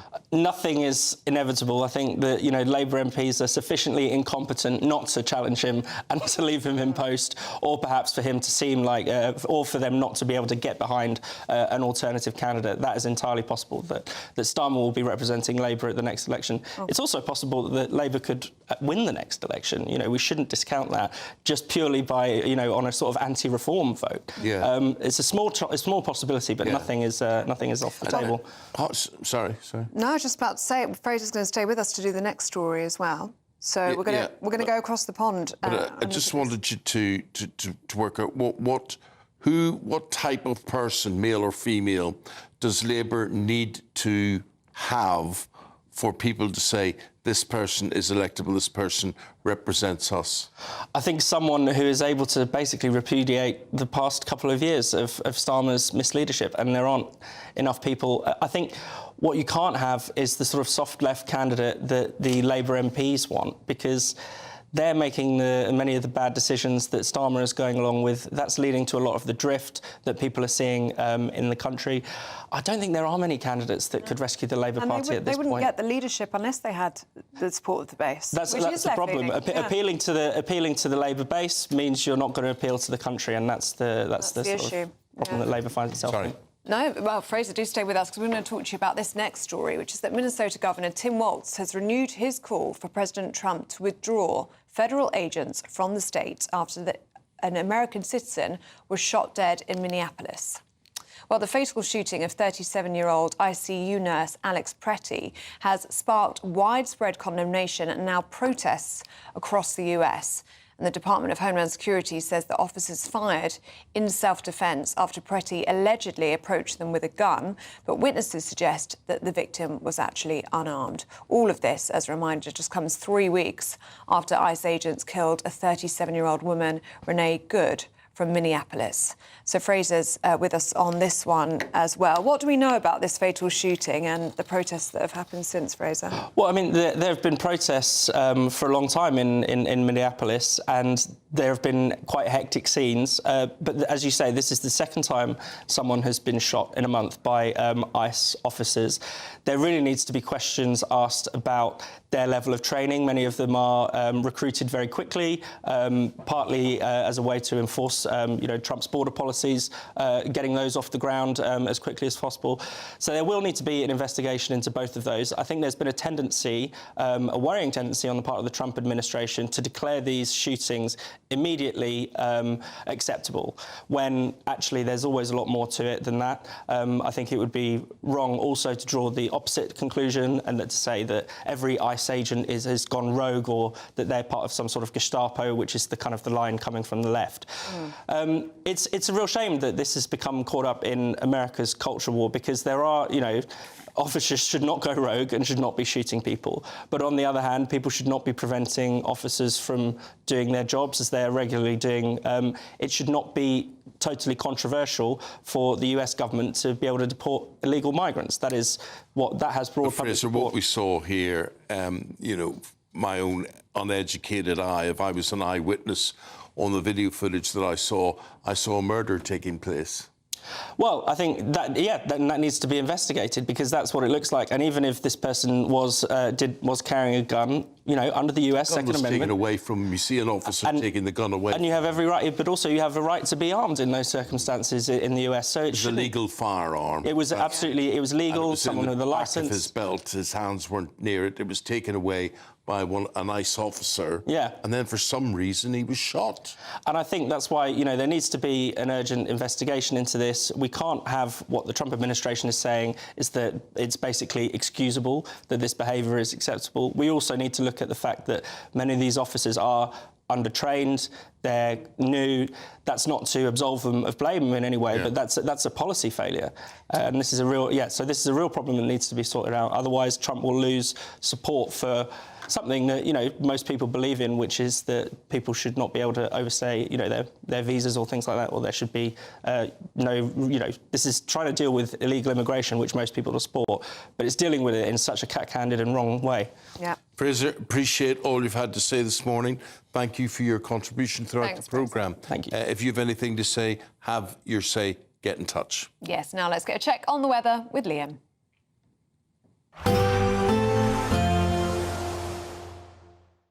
Expect warm spells with the odd rude interruption. Boxed Boiler sponsors the weather on GB News. Hello there, and welcome to your GB News weather update from the Met Office. After a pretty damp and grey weekend, that theme is going to continue into the new week. It will turn very wet and windy as we reach Tuesday as well. But for Monday at least, it will be a mostly dry picture, albeit a cloudy one for much of England and Wales. We do have this band of rain moving in towards Northern Ireland and southwest England, where we do have the first of our yellow rain warnings coming in towards Northern Ireland, so expect some disruption here. We do have some snow showers across Scotland as well, but on the whole, temperatures around the seasonal average, around 6 or 7 degrees for what we would expect for the end of January. Now, as we go through Monday evening, you'll notice we do have a second weather warning across the southwest of England and South Wales. So again, heavy rain expected here, maybe 30 to 40 millimetres of rain possible across these parts. Drier towards the east, but still clinging on to that cloud, and that rain will slowly move off from Northern Ireland, and we will continue to see these wintry showers across Scotland. Much of that snow just falling on higher hills. The showers elsewhere will be falling as rain in that southeasterly breeze. But as we go through the evening on Monday, notice this area of heavier rain moving up from the English Channel. That's going to introduce some widespread heavy rain, and we do have a second yellow rain warning across the southeast. But for everywhere on Tuesday morning, it's going to be a very wet start to the day. Temperatures-wise, not that cold, around the mid-single figures to begin with. But these winds, especially across the southwest and through the Irish Sea, they are also going to be very strong, 40 to 50, maybe even 60 miles per hour across those exposed coastlines. That rain will continue to move its way northwards. It does turn to snow as it does reach the higher hills of the Pennines and across Scotland, and we do see some clearer breaks across central England. But otherwise, those showers, especially across Wales and the southwest, will continue. But warmer temperatures across the south, around 10 degrees. Expect warm spells with the odd rude interruption. Boxed Boilers sponsors the weather on GB News. Now, breakups in couple relationships, a big contributor is snoring. Yeah, I understand it. If you don't get sleep, you're going to get irritable, you're going to argue. You can see how it happens. We're going to be debating if you should break up your relationship if your partner snores. That's next.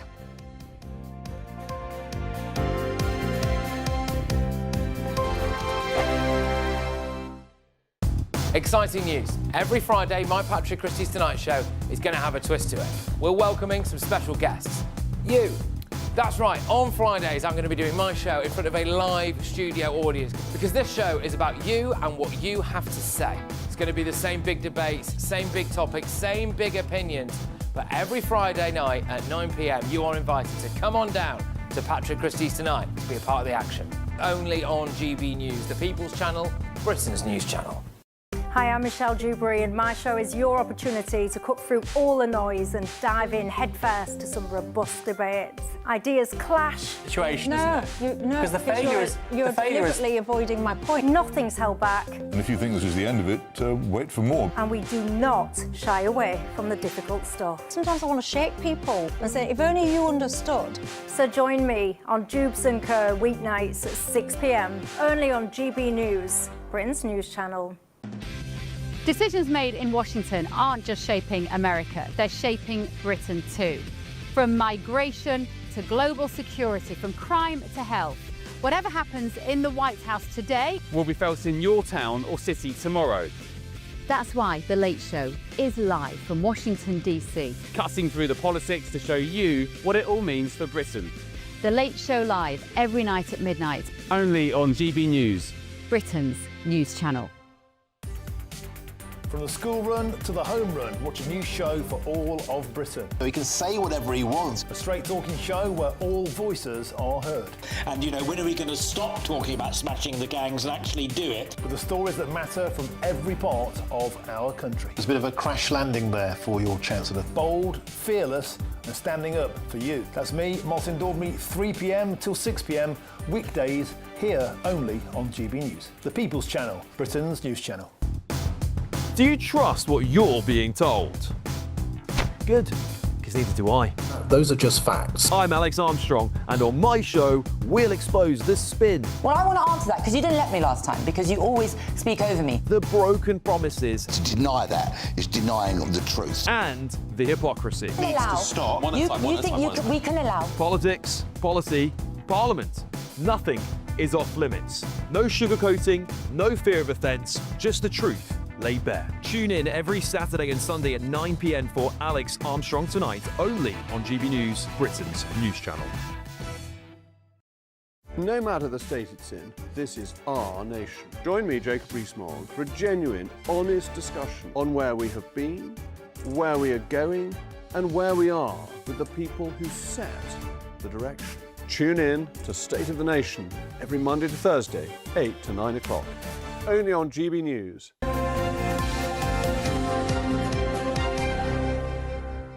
Welcome back. Now, how many of you recognise this lovely sound?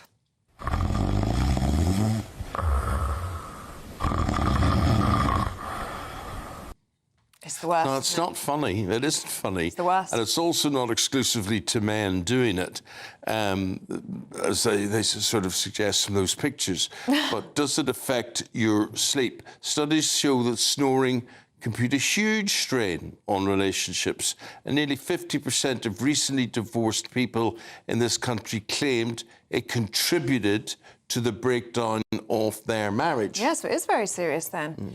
So is snoring a deal breaker or just one of those things that you have to learn to live with?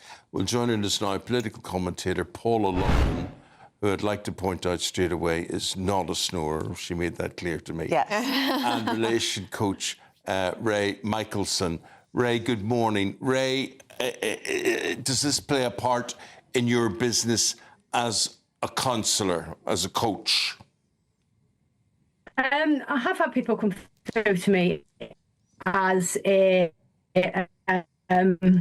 relationship coach and with people snoring. Usually I say seek advice because sometimes there is an underlying medical problem. So if they do and they get that sorted, then the snoring should stop. I don't believe people should split up because of snoring. There are ways. We're having terrible problems, Ray, with your I might have to see if we can communications there. We want to see, maybe take Ray off the screen and redial her, and we'll talk to Paula about this now. Paula, you can see, and so can I actually, how it does contribute to a strain, and it is a deal breaker in a lot of relationships. Yeah, I think it's a deal breaker. When you get older, you need more sleep and you appreciate sleep. And, you know, let's not forget, sleep deprivation is a form of torture. You know, I've dated someone and lying next to them was like I was trying to sleep next to a building site. He snored so loudly it was like a wildebeest almost.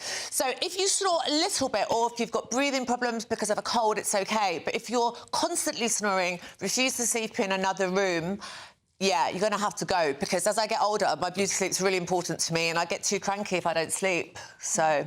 Let's see if we can reconnect with Ray, see if we've managed to establish that connection. Ray, can we hear you? Oops, sir. Can you hear me? Yeah, I think we've got you now. We've got her voice, but not her picture. No. It's not coordinated. Right, Ray, we'll have to say goodbye to you, I'm afraid. The connection's really bad. So Paula, we'll just stay with you. Is there anything that couples can do to fix this? I mean, as you say, most people just end up sleeping in separate rooms. Yeah, sometimes it's due to a medical condition. I had a horse riding accident many years ago, and then I was really embarrassed to find out that I was snoring. It was because I needed a surgery, a rhinoplasty. So after the rhinoplasty, I stopped snoring. But also, it's more prevalent in men. I know men won't like to hear this, but twice as many men as women snore. And it's more prevalent in people over the age of 50. When you're in your 20s, rarely a partner would snore. So it gets worse as you get older. Yeah, yeah. So as you get older, around 40 to 45% of people snore. But, I mean, it depends on whether you're a light sleeper. I'm not... Well, I don't know if I'm a light sleeper or not, but if you snore a little bit, it's not so bad. But if your partner goes to bed first, then they can get some sleep before the snorer arrives. But if someone's snoring so loud and you can't sleep and you're not able to sleep in the daytime because of work, it's going to ruin a relationship. And you would break up a relationship over someone's... If they constantly snored, yeah, because I love my sleep. I mean, years ago, I'd go, you know, nightclubbing and then go to work. Now, I mean, Saturday I went to bed at 9 and woke up at 9. 12 hours of sleep, and I love it. Wow. Yeah. What would you say to someone like Ray, who I'm sure was going to argue that it's not worth ending a relationship over, it's only a small, menial thing, and it's something that you can work on and... Well, you should end a relationship over it. Yeah, it's not meaningless because you need a good night's sleep for a healthy immune system, which becomes even more important when you get older. Obviously, as I say, it is a form of torture. If you can't sleep and you're not getting REM sleep, it can really affect your cognitive ability. And obviously, it's very ageing and makes you grumpy. So, do you think, Paula, people should take it seriously from the point of view that they should seek medical advice on this? Yeah, some people have sleep apnea. Obviously, they can sleep with a machine. It is a very, very big problem. A lot of people laugh about it. Maybe if you have too many beers one night or what have you, you might snore. That's not a problem. But if you're snoring so loud that your partner can't sleep, they're going to more likely to get ill. You're going to have arguments. And yeah, it's not good. Yeah. Well, we've got loads of views coming in on this. Really interested to get your views. Diana says, on snoring, I once woke up to my husband putting a pillow over my face. Oh, dear. Oh, my God. That's a tempting attempted murder, Yeah, lads. Diana says that was his excuse anyway. Safe to say we are now in separate bedrooms, probably for the best, Diana. Mike says the best solution is to sleep separately. That way, if you can't sleep, then you can only blame yourself. Lee says the problem in his house is the cat. The cat is snoring and he's got no shame. Those of you getting in touch on this one. What do you make of that, Paula? Sleeping separately is an interesting Sleeping one. separately, but, you know, in central London, how many people have a spare bedroom? I mean, it's very expensive. No. It's a really good point.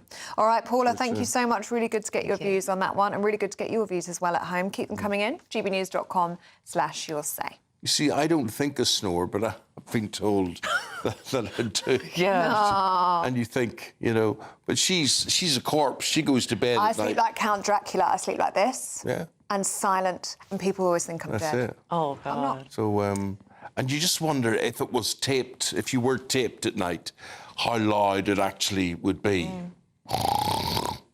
Yeah. That's a really good impression, actually. Yeah, very good. Very good. Well, keep those I views do it a coming bit in. too easily, I think. Yeah. Right, OK.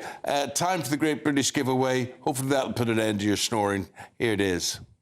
It's the final week to see how you can become our biggest cash prize winner to date, as there's a simply stunning £85,000 in tax-free cash to be won. Go on that dream holiday, buy that brand new car, or just relax in the knowledge that the rest of the year could be on us. But you have to hurry, as lines close on Friday the 30th of January. For another chance to win £85,000 cash, text cash to 63225. One entry costs £2.50 plus one standard network rate message, or text bonus to 63225. 5 entries cost £5 plus one standard network rate message. Go to gbnews.com/win. Entries start at £2.50. Call 0903 686 3232. Calls cost £2.50 plus your network access charge, or post your name and number to GB18 PO Box 8690 Derby DE1 9TT. UK only. Entrance must be 18 or over. Lines close at 4 p.m. on the 30th of January. Please check the closing time if listening or watching on demand. Good luck.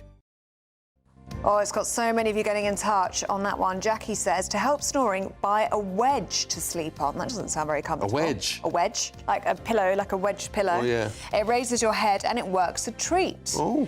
Pixie says, this is true. Lying awake listening to snoring is hell. Earplugs are annoying. Believe me, I've worn them for 45 years. Yeah. Dealing with washing for 2 double beds, though, as you get older, isn't particularly easy either. Very good point. Tony says, my dog snores, but I'd never abandon my dog because of snoring. That's just ridiculous. That's love for you. That's isn't it? love, yes. If you'd only treat your husband or your wife with the same sort of courtesy, the And world love. may be a better place. Maybe. Well done, Man United yesterday. Amazing win at the Emirates. That was Man City last week. Arsenal this week. Looking good. They've taken the top 2 teams in the Premier League. What's next? Paul Coit with that after the break.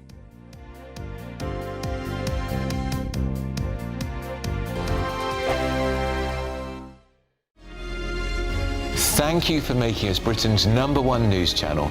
Together, we have built something truly extraordinary.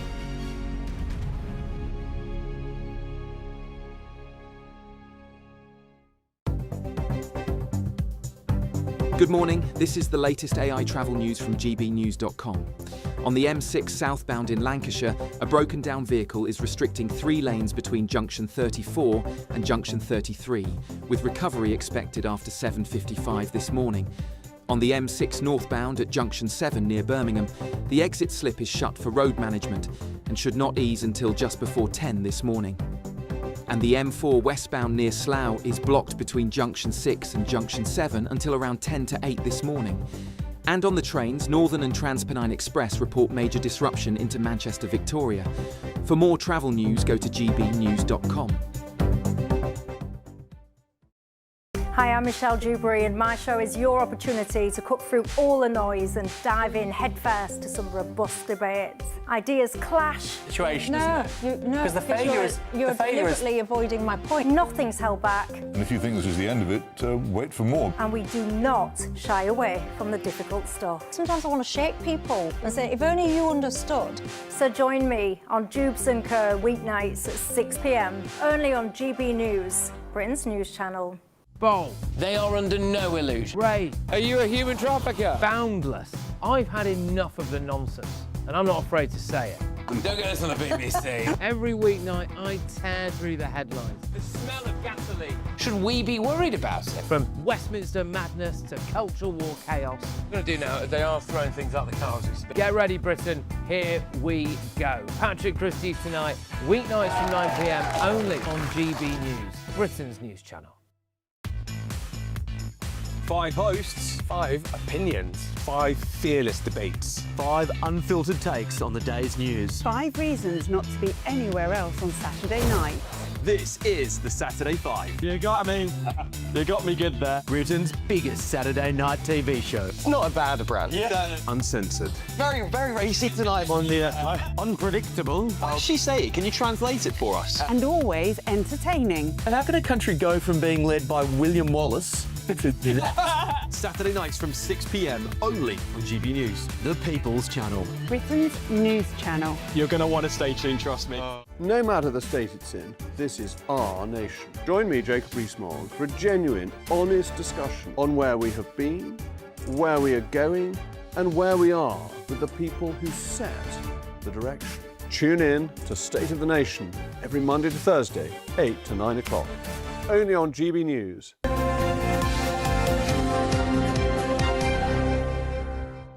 Got Paul to put you in the picture as to things sports-wise, and gosh, if you think it's tight in England, it's tight in Scotland as well in the Premierships, and just, I mean, an amazing 2 weeks in a row for Manchester United. I think they were really good, and I can hear there's a slight in your voice. Am I correct? Yeah. That when the winner went in, there was a bit of shouty going on? I was very nervous, and to be quite truthful, you could have sat there, Paul, and said, we'll take a 2-2 draw. Yeah.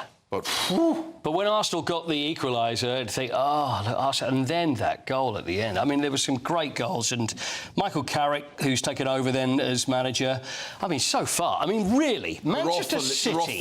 I mean, look, Man City, and then Arsenal, what would, before then, you would have thought, we'd be lucky to get a couple of points out of these 2 games. 6 points, unbelievable. So Arsenal, I think, are getting a little shaky, a little nervous. They're still top of the Premier League. Mikel Arteta was asked about it. Here comes Captain Black. What we have to do, and doing what we're doing for 7 months. Exactly that. And the position that we are still today, even we have lost. I think it's the first time sitting here this season at home and we lost again, no? So it's part of the journey to winning. And if not, nobody will lose football matches. It's how we react to that. And I am very convinced, because I know those players that dressing room and how much we want it, that we're going to react immediately. Alex Ferguson used to say the same thing. It wasn't the losing, it was how you reacted to it. 100%. And the thing is, they do look a little nervous, and it's almost where you've just got to go for it, and it's, well, look, we're top, we should just consolidate, be careful, you've got to go for it. And the fans seem nervous. I said all along, I was certain that they would win the title. Now I am beginning to wonder, Eamonn. I am beginning to wonder. I'm still certain they'll win. You think they will? I still do. I mean, you could only be talking about their only challenges really are City. Yeah, I think so. Yeah. Aston Villa are 4 points behind, but I think we're looking at City, really, aren't we? Whereas Aston Villa got a great result in Newcastle. Now, you mentioned Scotland as well, and that's a 3-horse race. Celtic, Rangers and Hearts. Hearts drew 2-2 with Celtic. Celtic had a player... 10-man Celtic. Yeah, had a player sent off, and they came back twice, Hearts. So it keeps them 4 points above Rangers, who won 3-0 against Dundee. And tonight, there is football tonight, and that's Everton versus Leeds United. OK. What do you want, rugby, or you want a bit of birthdays? What do you fancy? Oh, well, rugby, the thing is, rugby, what they're trying to do is lighten up after players score. Yeah. Rugby's very aggressive, very definite, very tough game. I was never good enough for rugby. I wanted... couple of roughy-tufty boys we were. Yeah. Oh, no. I wanted my ears looking normal and my nose and everything, so I didn't want to play that. We never played. We never played rugby. And it seemed that... a rugby school or a football school. Yeah, but, I mean, it was like posher schools generally play rugby, right? Well, we didn't. We didn't. We didn't play it either. It was Gaelic football. Yeah, ours was just football or nothing. But I couldn't have played it. Yeah.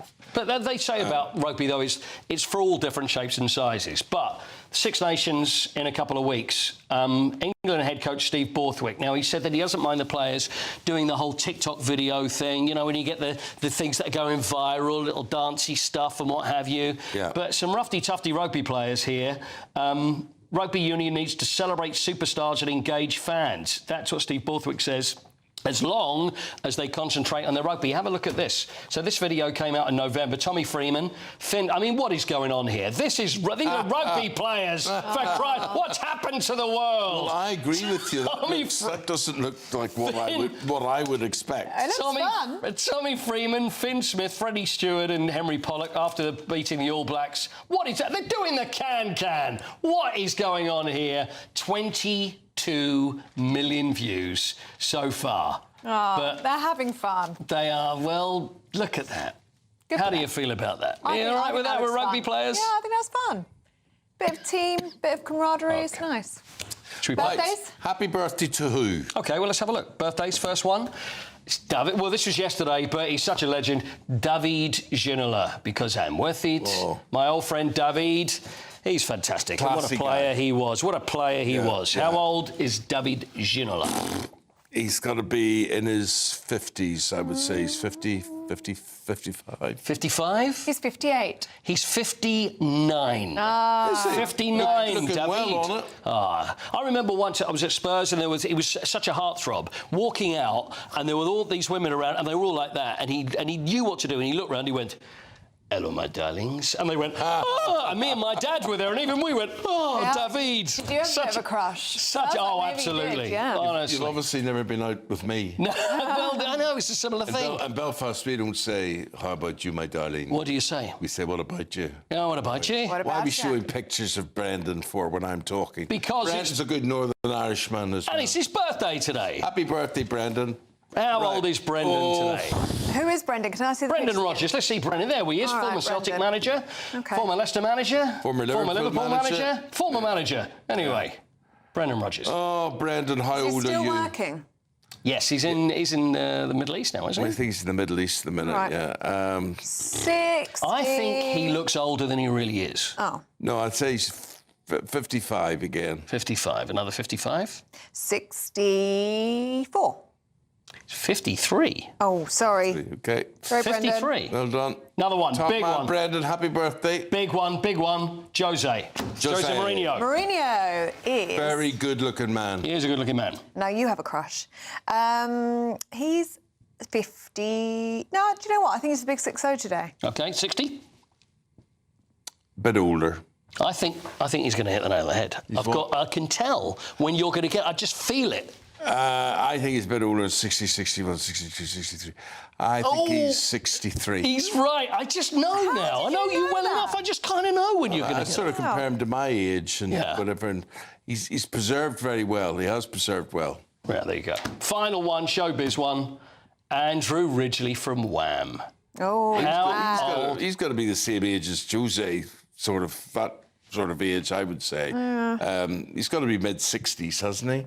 I see him as Jose. Yeah? Yeah, 63. 64. 63 is right. Yeah. Oh, very good. Very good. Do you remember these from last year? That's what it is. You've added a year from last year. Very good. Very good player. Good lad. Adams. Okay. Very good. Thank you, Mr. Paul. We'll take a break there, and still to come, schools are reporting success after binning traditional uniforms. What a lot of nonsense. I like a uniform. Yeah. In favour of PE kits? No, I don't like that at all. I don't like that at all. No. Anyway, we're going to be discussing that with Candice Hodsworth and Chris Akabusi. That's next.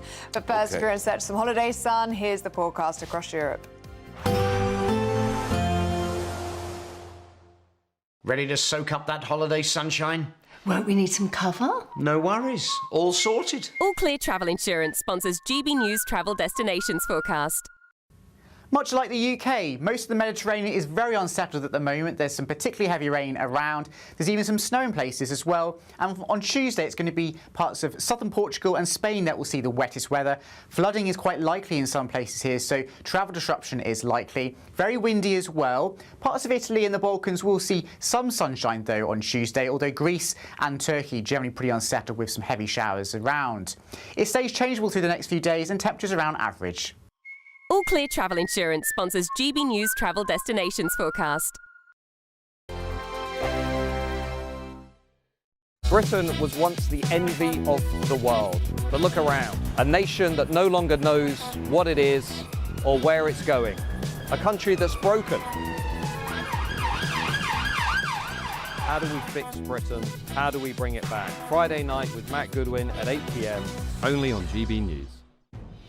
Good afternoon, Britain. Weekdays from midday. Prince William is the most popular member of the royal family, according to the latest tracker from YouGov.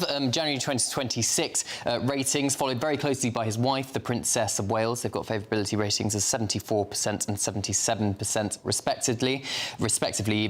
Princess Anne, number 3, the King, number 4. Now, Meghan and Andrew, where do you think they were? Who's below which one? That's the question. I think Andrew's at the bottom. Andrew is at the very bottom. It's his lowest ever favourability rating. Just 3% of the British public have a positive view of Prince Andrew. 3% have a positive... Still 3%. But hang on, there is a principle in polling called the lizard man constant. Oh, now, this is that you will always find between 3 and 5% of any poll that says something ridiculous, like lizard men are running the world. OK. 4%, I think, was the percentage of Obama voters in America who believed Obama was the Antichrist. I mean, it's the sort of nonsense noise that you get in a poll. It's usually 3-4%. Well, you know, talking of nonsense noise, I mean, Andrew, you know, he's still a grandfather and he's still a father. Anyway, Meghan also had her worst favourability ratings ever, 19%. But the thing that struck me in this polling is that 64% of Brits think we should continue to have a monarchy, but only half think it's value for when eventually he does become king. I suspect there's going to be a lot of cost-saving measures when it comes to how the royal family is funded. There's 500 staff, just over, which are funded by the sovereign grant, which is basically our money. You know, tens of millions a year that the sovereign grant costs us. So maybe he'll take a look at that, but I am assured that he'll continue the big staple traditions that give us the USP for Great Britain. The coronation, trooping the colour, that's all staying. That's the thing. I think the Spanish royal family is less popular than ours because they all wear suits and ties all the time. They don't have the big coronation. They don't have the pomp and circumstance. What makes our royal family so special and unique is the silly hats and the gold and the jewels. GB News, the People's Channel. No matter the state it's in, this is our nation. Join me, Jacob Rees-Mogg, for a genuine, honest discussion on where we have been, where we are going, and where we are with the people who set the direction. Tune in to State of the Nation every Monday to Thursday, 8 to 9 o'clock. Only on GB News. Britain deserves a newsroom that puts the facts and your voice first. Well, and that's what you get on GB News. Lively debates, lively conversation. And we're not afraid to hold power to account. And each other. So join me, Andrew Pearce. And me, Miriam Cates, for Britain's Newsroom, weekdays from 9:30 on GB News.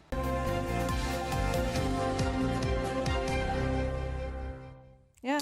We're just comparing our school uniforms. Yeah, we're talking about school uniforms and the importance of school uniforms, which is one of the topics today. Yeah. But Ellie's just called it up on computer there as to her school uniform, the very elaborate blue and yellow striped blazer. And brown, don't forget the brown. And my school uniform there in Belfast, which... Yours is very neat. Yours is just a nice bright green tie and a black blazer. Very smart. And didn't you just say, Ellie, that all the schools around you called you guys the deck chairs? Deck chairs. We used to get bullied on the way into school. OK, so Chris, let's get into the story. This is in The Guardian and The Times. Yeah. Primary schools have ditched classic uniforms. And the argument for them is what? Why do they think this is a positive thing? OK, so we're talking at primary schools, we're talking like 7 to 11, these young people... I should point out, I never had a primary school uniform. Do you not? No, we were allowed to go in our civilian clothes, yeah. Well, yeah, so that is the antithesis of the argument, because if you wear civilian clothes, you know, some kids, they've got all the back in my day, Ben Sherman, Brutus, Stay Press, you know, and then the other kids have got Tesco Tearaways. Yeah. So I don't agree with that. What they're doing here is they're saying, first of all, it's active wear.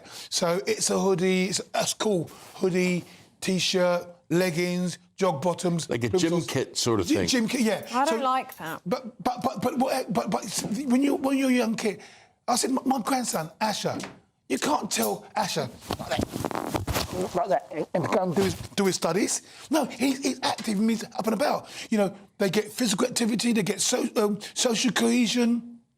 Emotional connection and walking and talking is a thing. If you walk and you talk, your dendrites are firing, and so at a young age you learn the body positivity, and you've got the uniform because we're all wearing the same thing. Cambridge. Candice, you see, I relate a lot of this to the Australian soap operas, you know, the home and away, Yeah, and so true. Neighbours and things, and I think they have done a lot seeing their kids in whatever uniforms they wear, whatever, and it's all very casual, and it's now been adopted in this country as well. Yeah, I disagree with it. I think that a uniform is a really good thing. It teaches kids about you're at school now, to adopt a certain attitude, to look smart, that to get in the mindset for being at school. I mean, my son, he is in year 2, and the school, what I really love about it, they're very strict about their uniform policy, and the kids have to wear the uniform. And I actually find it very interesting, that generation, they're sort of, you know, they don't want to break the rules. They're like, no, I've got to wear my uniform exactly this way. But I think it's a good thing because it's a really nice class. They're all learning really well. No one's sort of having this oppositional attitude to the school rules. Everyone's together and everyone's a part of it. But it sets a standard, doesn't it? Yes. And See, I'm surprised at you because you're very smart. Well, no, you're a serviceman. You've served in the army. You can tell you dress very well. Today, that has obviously stayed with you. You know how to dress, and you know the importance of a uniform. Yes. So why? Well, why do you think I think this is primary school children. You can matriculate. You know, maybe, for example, the year 7 or whatever, year 7, the last year of primary school, to be grown up, all of a sudden you get the blazer, etc., etc., or the last 2 years. And so when you're a young kid, you know, one day I'm going to be the big boy and big girl in school, so you can matriculate to there. But when you are young and you need to be active, you need to be out there. It shouldn't all be about academics when you're young anyway, as far as I'm concerned. You need to play in the dirt and play with your friends. Yeah. Well, let us know what you think. You're certainly going to have a view at home. gbnews.com/your say. Candice, can we talk about Katie Price, please? On the front page of The Sun, also in the Mirror today. It's, you would say, well, Katie's got married again. 4th time. Yes. Engaged for the 8th time. Ooh. So she seems to be what people call a serial monogamist, so someone who moves quite quickly from one relationship to the other. Her family have said they're very concerned about this because she just split from her ex-boyfriend, JJ Slater, and this has moved very quickly.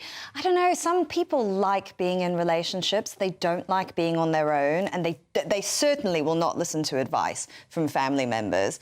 She's a very interesting person, Katie Price. I mean, from what I know, from what people tell me, she's a nice person. She's absolutely stunningly beautiful, but sometimes people question her taste in men. I don't think Katie sees herself as stunning or beautiful. But I find that so sad.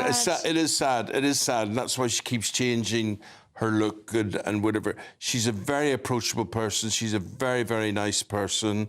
And she's very soft in areas, which maybe explains the amount of times that she has been married. But they're saying this lad, she met him a week ago. Yeah.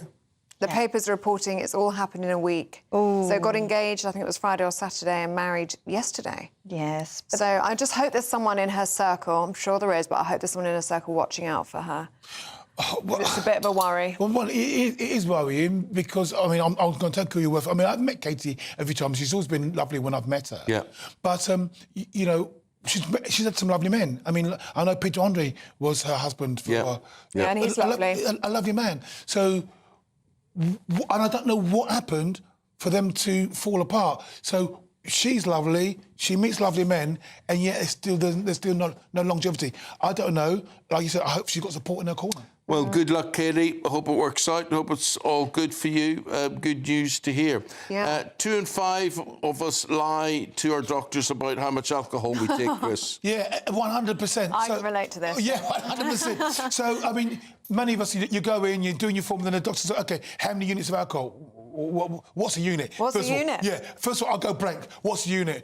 Right, OK, one glass of lager is 3 units, and a glass of wine is between 2 and 3, depending whether it's 175 or 250. Right, how many? Well, OK, I have 2 gin and tonics before I go to bed. If I'm at the golf course, I'll have a glass of lager. That's one day done. I've done my units in in a day. Yeah, in a day. 24 hours, yeah. So I can't say that to the doctor. No. So I'll go, 14, 16, you're on the border. All right, and I'll leave it at that. So what about you? Do you know your units? Yeah. You don't drink, so it's easy I for don't you. drink. Oh. Never have done, Yeah. so that's easy. What about you? I don't drink very much, and it's so interesting that they say this, that GPs feel like they're being lied to, because whenever I'm asked about how much I drink, and I say, well, hardly anything, they look at you sceptically. They just think, no, I don't believe that. I think they are used to being lied to. See, I would be a binge drinker, like a lot of my generation, so I would drink a lot on a Saturday night. And then you'd snore that night. But then I wouldn't drink for the rest of the week. Oh, so right. I say not a lot. But Yeah, it's yeah, probably yeah. quite a lot in a short space of time. That's it, right, mathematically. We'll raise a glass to that. The guys will be back later. Here's the weather.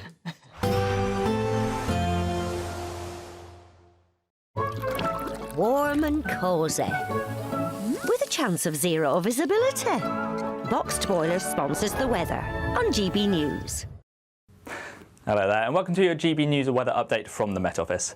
After a pretty damp and grey weekend, that theme is going to continue into the new week. It will turn very wet and windy as we reach Tuesday as well. But for Monday at least, it will be a mostly dry picture, albeit a cloudy one for much of England and Wales. We do have this band of rain moving in towards Northern Ireland and southwest England, where we do have the first of our yellow rain warnings coming in towards Northern Ireland, so expect some disruption here.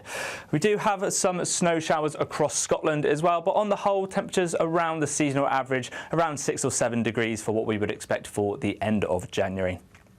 Now, as we go through Monday evening, you'll notice we do have a second weather warning across the southwest of England and South Wales. So again, heavy rain expected here, maybe 30 to 40 millimetres of rain possible across these parts. Drier towards the east, but still clinging on to that cloud, and that rain will slowly move off from Northern Ireland, and we will continue to see these wintry showers across Scotland. Much of that snow just falling on higher hills.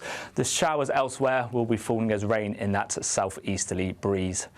But as we go through the evening on Monday, notice this area of heavier rain moving up from the English Channel. That's going to introduce some widespread heavy rain, and we do have a second yellow rain warning across the southeast. But for everywhere on Tuesday morning, it's going to be a very wet start to the day.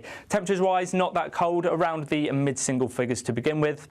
But these winds, especially across the southwest and through the Irish Sea, they are also going to be very strong, 40 to 50, maybe even 60 miles per hour across those exposed coastlines. That rain will continue to move its way northwards. It does turn to snow as it does reach the higher hills of the Pennines and across Scotland, and we do see some clearer breaks across central England. But otherwise, those showers, especially across Wales and the southwest, will continue. But warmer temperatures across the south, around 10 degrees. Warm and cosy, with a chance of zero visibility. Boxed Boiler sponsors the weather on GB News.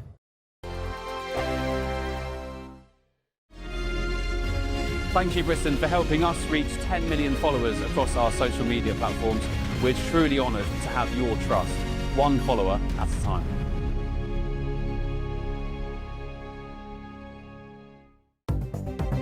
Good morning. This is the latest AI travel news from gbnews.com. On the M4 eastbound, expect congestion between junction 28 at Tredegar Park and junction 24 at Coldra. In West Yorkshire, the A1M northbound between junction 42 and 44 has a crash with one lane closed. In the West Midlands, the M6 northbound exit slip at junction 7 is shut. In Greater London, the A12 northbound exit slip at junction 11 has lane closures after a broken down vehicle. In Surrey, the M3 westbound exit slip at junction 4 is down to one lane. And on the trains, Gatwick Express has no service. And Northern reports major disruption between Rochdale and Manchester Victoria. For more travel news, go to gbnews.com. It's the final week to see how you can become our biggest cash prize winner to date, as there's a simply stunning £85,000 in tax-free cash to be won. Go on that dream holiday, buy that brand new car, or just relax in the knowledge that the rest of the year could be on us. But you have to hurry, as lines close on Friday the 30th of January. For another chance to win £85,000 cash, text cash to 63225. One entry costs £2.50 plus one standard network rate message. Or text bonus to 63225. 5 entries cost £5 plus one standard network rate message. Go to gbnews.com/win. Entries start at £2.50. Call 0903 686 3232. Calls cost £2.50 plus your network access charge. Or post your name and number to GB18 PO Box 8690 Derby DE1 9TT. UK only. Entrance must be 18 or over. Lines close at 4 p.m. on the 30th of January. Please check the closing time if listening or watching on demand. Good luck.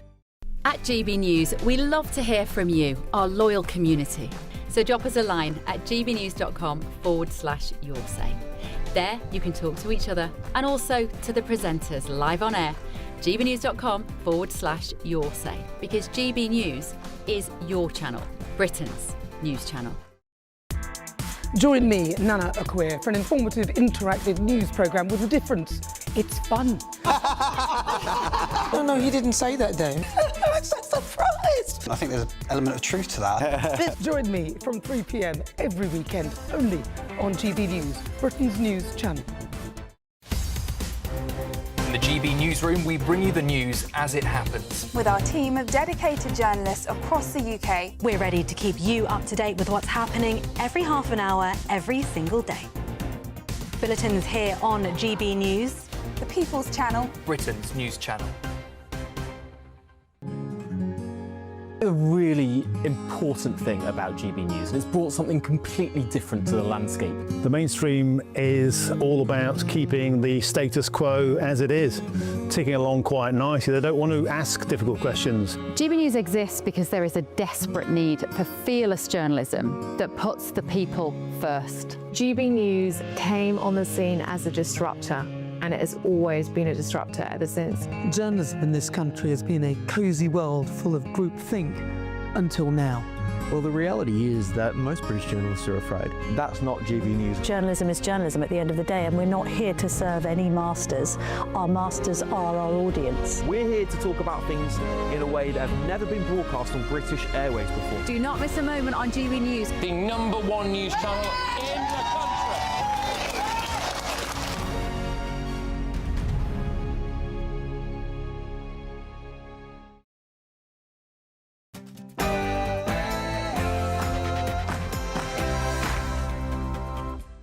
Hello there, very good morning to you. Question, is Labour heading for a full-blown civil war? Andy Burnham has been blocked from standing as an MP. It's after Labour's leadership rejected his bid for selection, a decision he says is deeply disappointing. Now, critics are calling this a stitch-up, warning the move could tear open fresh divisions at the top of the party. Well, meanwhile, the Housing Secretary, Steve Reed, defends the decision.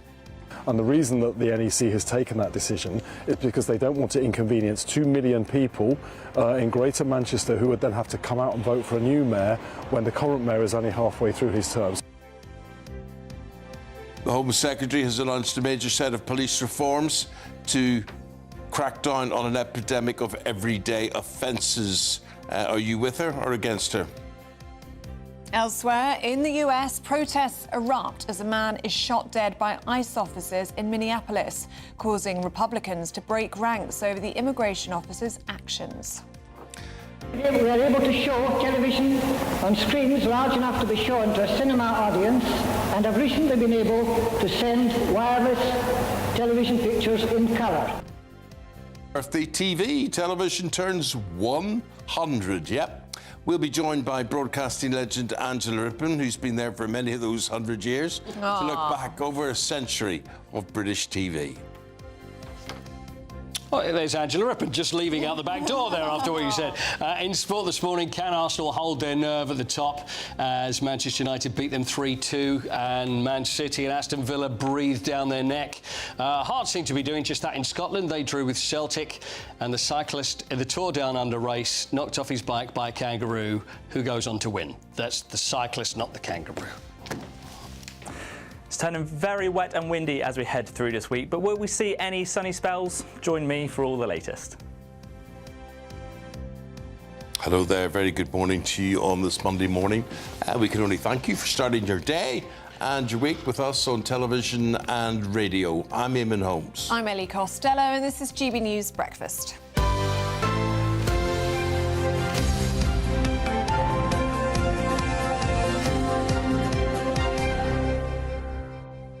And let's get straight into the politics, shall we? And speak to Deputy Chairman of the Conservative Party, Matt Vickers. Very good morning to you, Mr Vickers. Good morning, Ellie. Morning. Can we start by talking about Andy Burnham? He's been blocked from standing in that by-election in Manchester. Was that the right decision? I think it shows a lack of...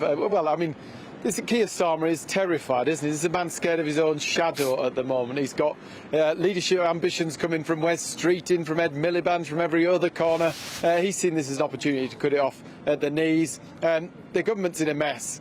He lacks the leadership to take this country forwards. This is a party without a plan and without a direction. Sad situation, really. Well, he's saying he's getting away from the psychodrama that symbolised the Tories' time in power. I mean, the reality is that I think the chances of winning that by-election have probably gone down as a result of him axing Andy Burnham. But this is a party that's full of infighting. It doesn't have a plan. It doesn't have a direction. It isn't delivering for this country. And by gum, are they making a mess of our economy.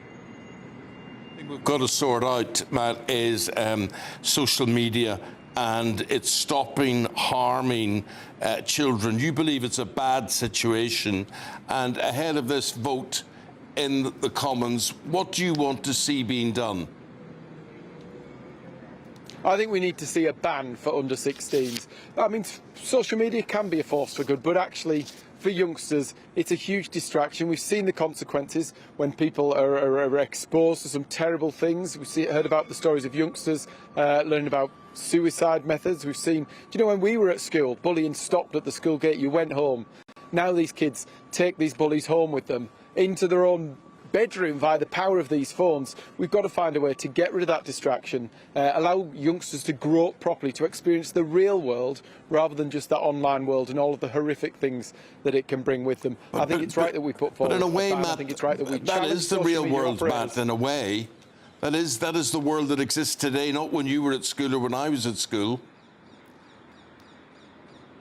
I think online, you know, the digital world is a place, but social media is full of disasters for young people. It can cause all sorts of untold consequences. We've heard the stories from parents about the harm that it's done to these youngsters, the challenges to their mental health. And the reality is, some people are saying it should be a choice for parents. I can understand that as a perspective, but actually it's for the most vulnerable youngsters who don't necessarily have parents who can manage those children and their online habits and protect them from some of the worst things that come from social media, that misinformation, that bullying, that abuse. I mean, we saw Grok creating new defying images of children and women. We've got to protect youngsters from that and let them grow up in a sensible way and bring it to them when they're old enough to deal with some of the horrific things that go on online. Okay.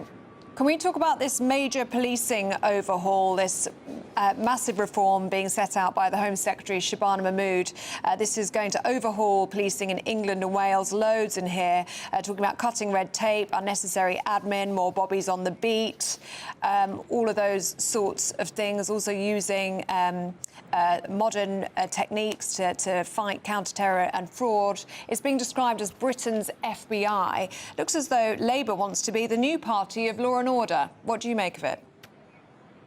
I don't think anybody will buy into that. The reality is there are potentially ways that you can improve the structure around policing, but we've got to take it with, I mean, lots of headlines, but very little detail as yet. We haven't seen the detail. There's concern about what another top-down restructure will mean for frontline policing and community policing. And the reality is that, according to them, this project is going to take 10 years. I don't know about you, but I'm not particularly confident that Labour are going to be in power in 10 years. Some would argue, I might argue even, that this is a distraction from Labour's record on crime and policing. You've got to remember, they've been in office 18 months. There are 1,300 less police officers on the street.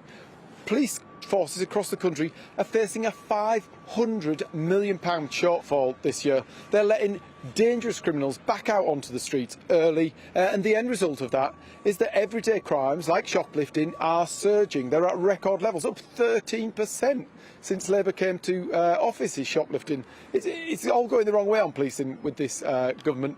We'll wait and see the detail and see what they've got to offer. And finally, Mr Vickers, can I ask you about Priti Patel, Dame Priti Patel? She has criticised Reform UK on Camilla Tominey's show on GB News. She was talking about their policy on welfare and the economy, comparing them to the National Socialists, a.k.a. the Nazis. Not the first Conservative MP to do this. We had Kevin Hollenrake likening the Reform badge to that of the Nazi Party badge as well. Is this acceptable language from Priti Patel? And is that what she truly thinks about Reform voters? Does she need reminding that Reform voters are often the same base as Tories, that a lot of them are ex-Tory voters?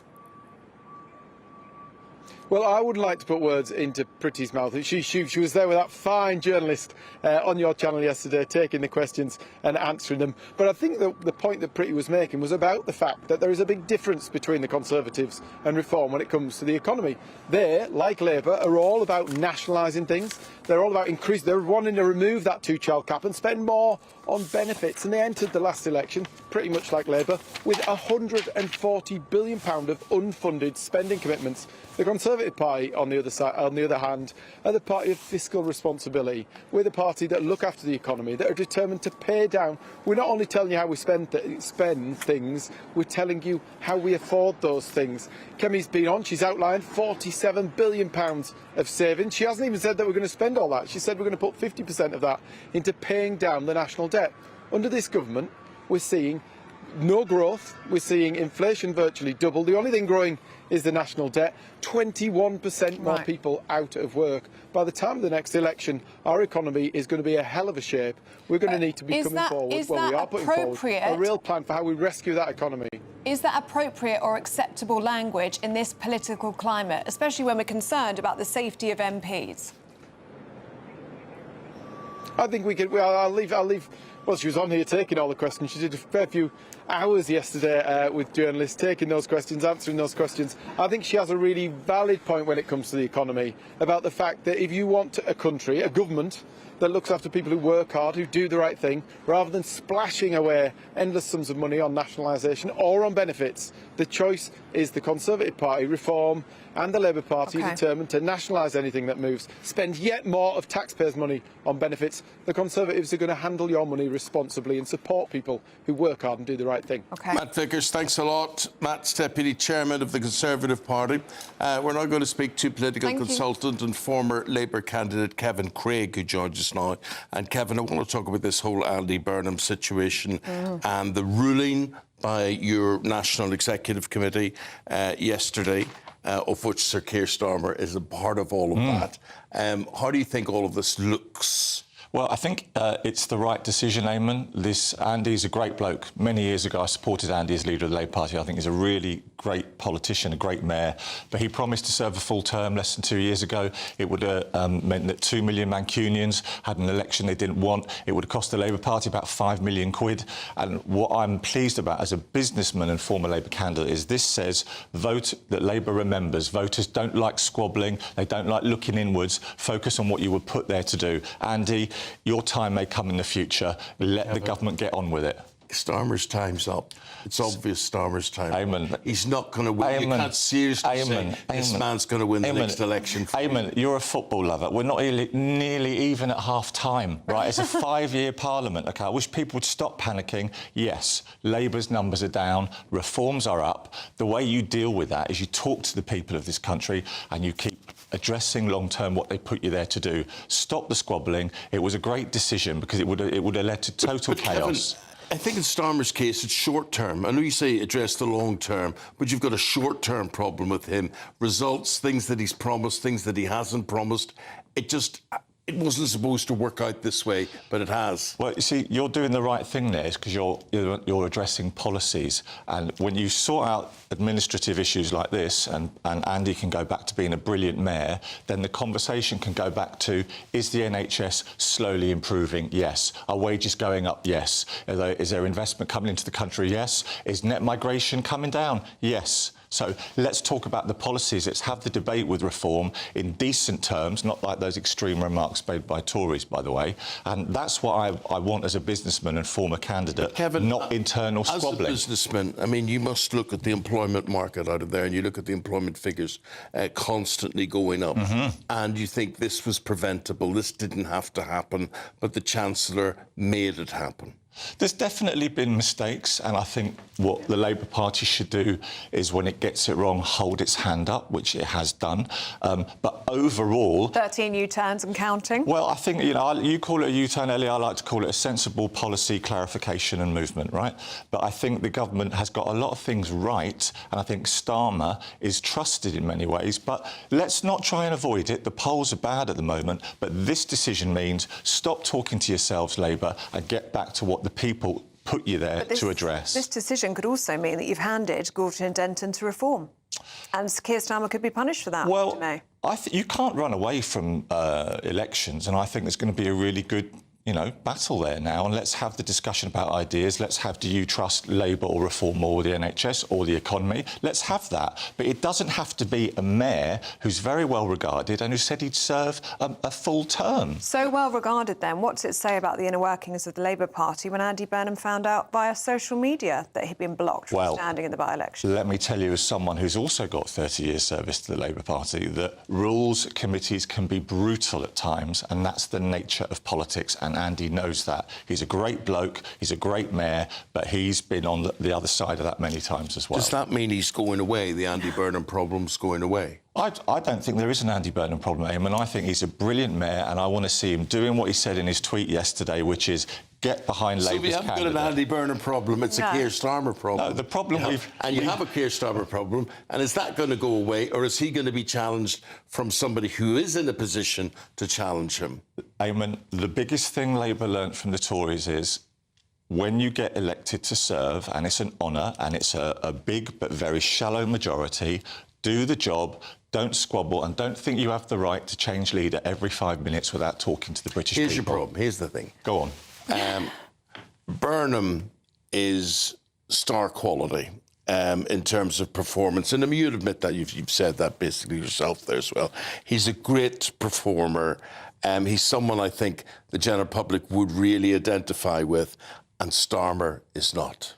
I think, well, you see, Keir, a short time ago, got elected with a massive majority, right? People believed in him and trusted him. It wasn't a landslide of love, though, was it? Well, it rarely is in politics, let's face it. A plague on all their houses is what a lot of people feel.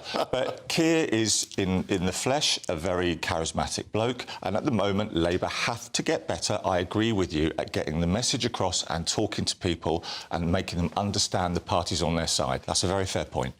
Kevin, great talking to you. It has been great talking to you. Yes, very entertaining, very interesting insight and explanation. Do you agree with what Kevin has had to say about Keir Starmer and the leadership situation in the Labour Party? Let us know. Have your say this morning, and we will reflect that. There it is there, gbnews.com/your say. Kevin Craig, appreciate it. Thank you very much. Thank you very much. Good to see you.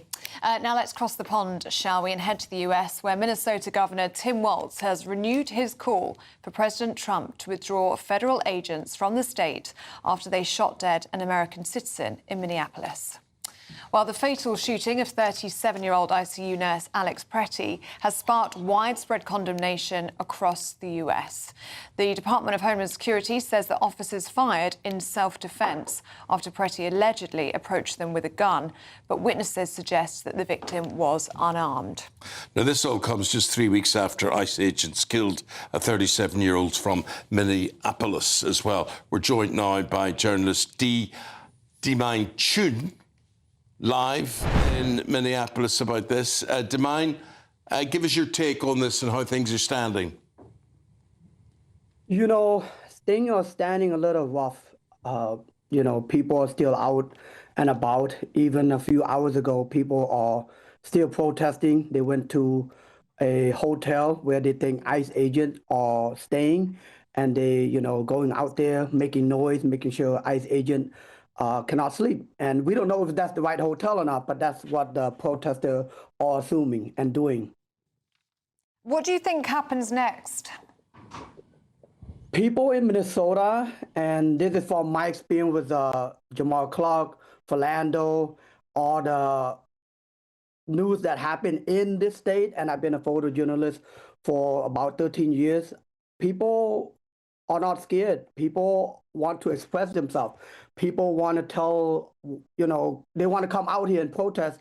They want to show that, they have a feeling. They see the video of what happened, and they want to say something about that. And that's why they're willing to come out here in the cold weather to protest.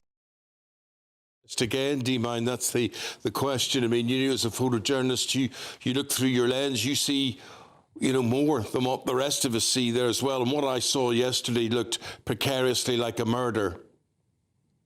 Yeah, I can't say. I can tell you that I was after the first shooting that killed a woman, and then shooting in North Minneapolis that hurt a man, and then the killing on Alex. I was there after the incident, and I got to see and experience the anger in the resident in Minnesota, the anger, the feeling. I could see it, and I noticed that every time they do that, ICE agents are out there. I don't see Minneapolis police over there for a long period of time until they come in. So I'm not sure what's going on, but I think something needs to be done to make both sides agree with each other. And is it going to get better, Eamonn? I don't want to say it, but I think it might get a little worse. Oh, I think we've lost the sound there. We've got to say goodbye, Eamonn. Sorry, we've just lost your line there as well. So, Eamonn is a photojournalist. Thank you. From you're back again. Everybody's back, but we have to go. Yeah. Have to go anyway. Right, let's take a break there. The time is 18 minutes past 8. Liam Eslick's got your weather update. Expect warm spells with the odd rude interruption. Box Boilers sponsors the weather on GB News. Hello there, and welcome to your GB News weather update from the Met Office. After a pretty damp and grey weekend, that theme is going to continue into the new week. It will turn very wet and windy as we reach Tuesday as well. But for Monday at least, it will be a mostly dry picture, albeit a cloudy one for much of England and Wales. We do have this band of rain moving in towards Northern Ireland and southwest England, where we do have the first of our yellow rain warnings coming in towards Northern Ireland, so expect some disruption here. We do have some snow showers across Scotland as well, but on the whole, temperatures around the seasonal average, around 6 or 7 degrees for what we would expect for the end of January. Now, as we go through Monday evening, you'll notice we do have a second weather warning across the southwest of England and South Wales. So again, heavy rain expected here, maybe 30 to 40 millimetres of rain possible across these parts. Drier towards the east, but still clinging on to that cloud, and that rain will slowly move off from Northern Ireland, and we will continue to see these wintry showers across Scotland. Much of that snow just falling on higher hills. The showers elsewhere will be falling as rain in that southeasterly breeze. But as we go through the evening on Monday, notice this area of heavier rain moving up from the English Channel. That's going to introduce some widespread heavy rain, and we do have a second yellow rain warning across the southeast. But for everywhere on Tuesday morning, it's going to be a very wet start to the day. Temperatures-wise, not that cold, around the mid-single figures to begin with. But these winds, especially across the southwest and through the Irish Sea, they are also going to be very strong, 40 to 50, maybe even 60 miles per hour across those exposed coastlines. That rain will continue to move its way northwards. It does turn to snow as it does reach the higher hills of the Pennines and across Scotland, and we do see some clearer breaks across central England. But otherwise, those showers, especially across Wales and the southwest, will continue. But warmer temperatures across the south, around 10 degrees. Expect warm spells with the odd rude interruption. Box Boilers sponsors the weather on GB News. Now, happy birthday, television. TV turns 100 years old today, so we're going to be joined by broadcasting legend Angela Rippon to look back on a century of broadcasting history and ask her about her highlights next.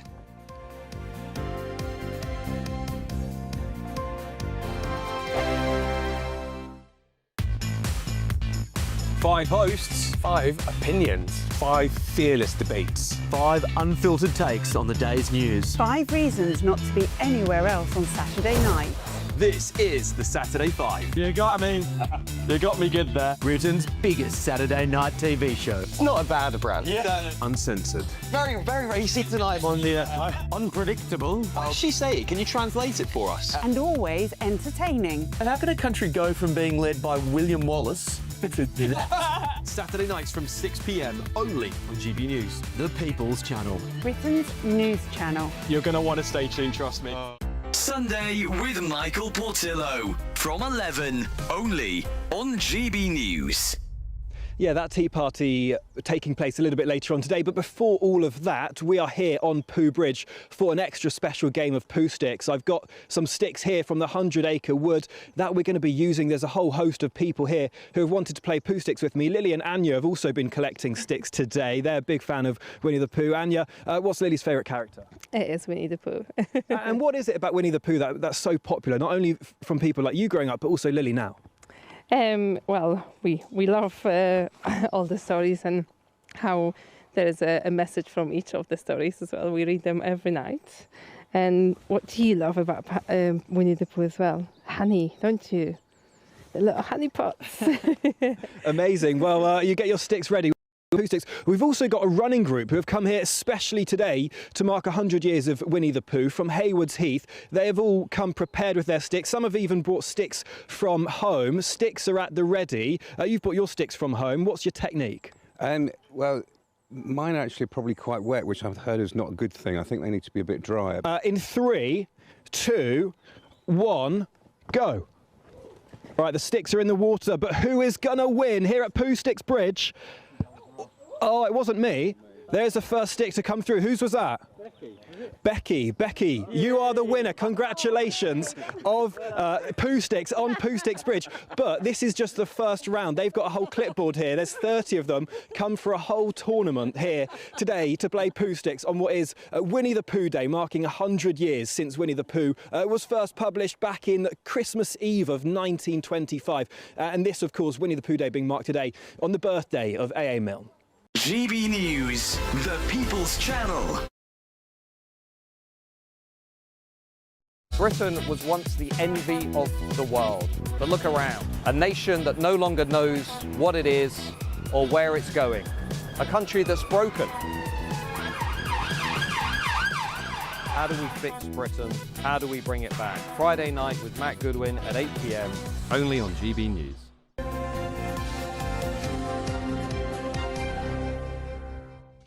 Today marks 100 years off the small screen. A century ago, Scottish inventor John Logie Baird gave the first ever demonstration of TV. Although, of course, it looked very different to the one that you might be watching us on right now. It's changed a lot in 100 years, hasn't it? But to mark the 100-year anniversary, an event is going to take place in the original workshop in Soho today, with the grandson attending as a guest of honour. Goodness me. Well, our national reporter, Sophie Reaper, has put together this special report to look back at a century of TV, and they're going to be talking to one of the living legends of the box, Miss Angela Rippon, right after this. A century of television. 100 years ago today, pioneering inventor John Logie Baird gave the first public demonstration of a working television system.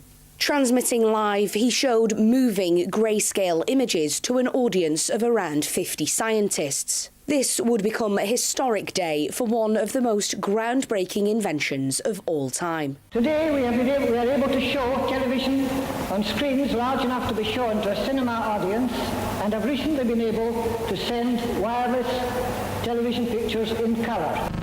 Over the coming decades, advancements came from all over the world, so that post-World War II, and by the time the 50s rolled around, mass production made television sets more affordable and therefore far more popular in people's homes. This meant that for major global events such as Queen Elizabeth's 1953 coronation, the masses were able to tune in. In the summer of 1960, the BBC opened the world's first purpose-built television production complex. And in 1966, over 32 million Brits tuned in their TVs to watch England beat West Germany 4-2 to win the World Cup. Other iconic moments we've switched on for over the years have included the splashdown of Apollo 13, the Live Aid charity concert in 1985, and the world mourned together as an estimated 2.5 billion people gathered in front of their televisions for the funeral of Princess Diana. More recently, television has continued to modernise, with developments such as flat screens, Ultra HD picture, and the dawn of streaming services. The popularisation of TV has also made breaking news both widely and easily available. From this evening, I must give the British people a very simple instruction. You must stay at home. With viewers able to tune in for the latest updates 24/7 all year round. Television has also paved the way for soap operas, sitcoms, and series. With fan favourite shows able to bring in millions of viewers per episode. This is The Traitors. And people even tuning in simply to watch other people watch TV. Yes! A familiar sight in almost every living room, television has truly revolutionised modern life. Sophie Reaper, GB News. Well, I always say it's hard to get on TV, but it is harder to stay there. And broadcasting legend Angela Rippon has stayed there for 50-something years. 60 years on September the 5th this year. Angela, It's a while. There are very few people we could turn around and say have done the same as you. David Attenborough, maybe. David, certainly, yes. I think he's done about 70 years. But, you know, I think it's right that we're celebrating today because, of course, Logie Baird has enabled all of us to have a career. Yes. Without what he did, we wouldn't be doing what we're doing. But will that career last much longer because it is changing with the advent of AI, for instance, and the amount of people would say more is better, having lots more TV channels, Paul. Absolutely, I don't think more is better. Well, but Angela, I've got to ask you, so the difference of, for example, how do you feel the fact that everybody would mention Morecambe and Wise to you with this great career and all these years? Is it like, I'm not just Morecambe and Wise, who did a lot more than that, but that's what... it was superstardom for you. Well, look, I take it as a huge compliment that people remember it. I mean, let's be honest. How many times do people actually remember something you have done on television? And people remember that. But I take it as a huge compliment because, let's face it, Morecambe and Wise were loved. They are probably two of the greatest comics that we have ever produced in this country. And their legacy is that even, I think Eric died in 1984 when I was working in America. And so we're talking about, what, over 40 years ago. There are at least two generations of young people who now watch them on television, who laugh because they think they are funny. You know, they left us that legacy of what it is like to be a good comic. And I had the pleasure of working with them on that. How many people can say, well, you know, people will remember a particular thing you did in your career as a television broadcaster? And the fact that people did love them, I take as, you know, when people say to me, what was it like to work with Eric and Ern? They want to know because I'm that vicarious link with them still, because there aren't too many people around still that can say they did work with them. So I mean, yes, of course I've got, you know, in 60 years of working in television, there are lots of other things that I've done, but I'm always, and that people remember me for reading the news. They remember us for all sorts of things, and it's a compliment always. And you read in the news, that all comes together, starts in the 1970s, which to me was the greatest time in broadcasting. I think it started to dip off slightly after that. The 70s, I think, they were your heyday. I just think everything, and I think it had a lot to do with what was attainable to us as viewers, which was very little. We lived in a world that was divorced from the world of TV, and it was magical. I think the difference was that Today we have a plethora of television stations. We have an incredible variety to an incredible access of different kinds of television programmes being provided by how many channels? I don't know. It runs into hundreds now, doesn't it? And I think we probably all think back with nostalgia to the 70s when there were only probably, for a little while, one channel, then two, then three, then four, maybe five. And so we had those, we were talking about it outside, you have those water cooler moments in the morning. That's how it used to be referred to when people would say, hey, did you see that on the telly last night? And I don't think that the heyday was any different then. It was just that then everybody watched the same programmes. Now, I think there are brilliant programmes still being shown, but on a variety of stations. And because we don't any longer, because of the technical innovations that we've had since Logie Baird 100 years ago, I mean, think of the technical way, the things that have happened in our career that I've lived through, that we've all lived through, when we can see the way television has developed from when I was doing it, it was black and white and it was film and you couldn't record anything and you didn't have much choice, to what we have now. People have this wonderful choice now. We are our own schedulers. If I don't want to watch something when it goes out live, it doesn't matter because I can watch it later. And if there's something on, if I look and think, oh, there's nothing there that I'm particularly interested in, I can choose, you know, I can go to Prime, I can go to Netflix, I can go to Now, I can go to Apple, I can go to Disney, I can go to any of them. I think the material is still out there. I think there's so much television still being produced, which is wonderful. As always, there's a lot of dross, but, you know, the bar was high, though, wasn't it? And we choose. I look back, I was looking back at an old thing. It was Alan Wicker doing the old Today programme back in the 60s. Yes. And when you look back on fashion, music, loads of other things, you go, oh, it looks so weird. Now, it was witty, it was funny, it was clever. And I looked at that and I thought, this is 60, 70 years ago, and it was so good. And he had a moustache presented. And he had a moustache. And he talked like this. But it was brilliant. The amazing thing was Alan Wicker used to write me letters. Really? Yeah. What about? Just about being on the television and my personal life. And he was a mentor.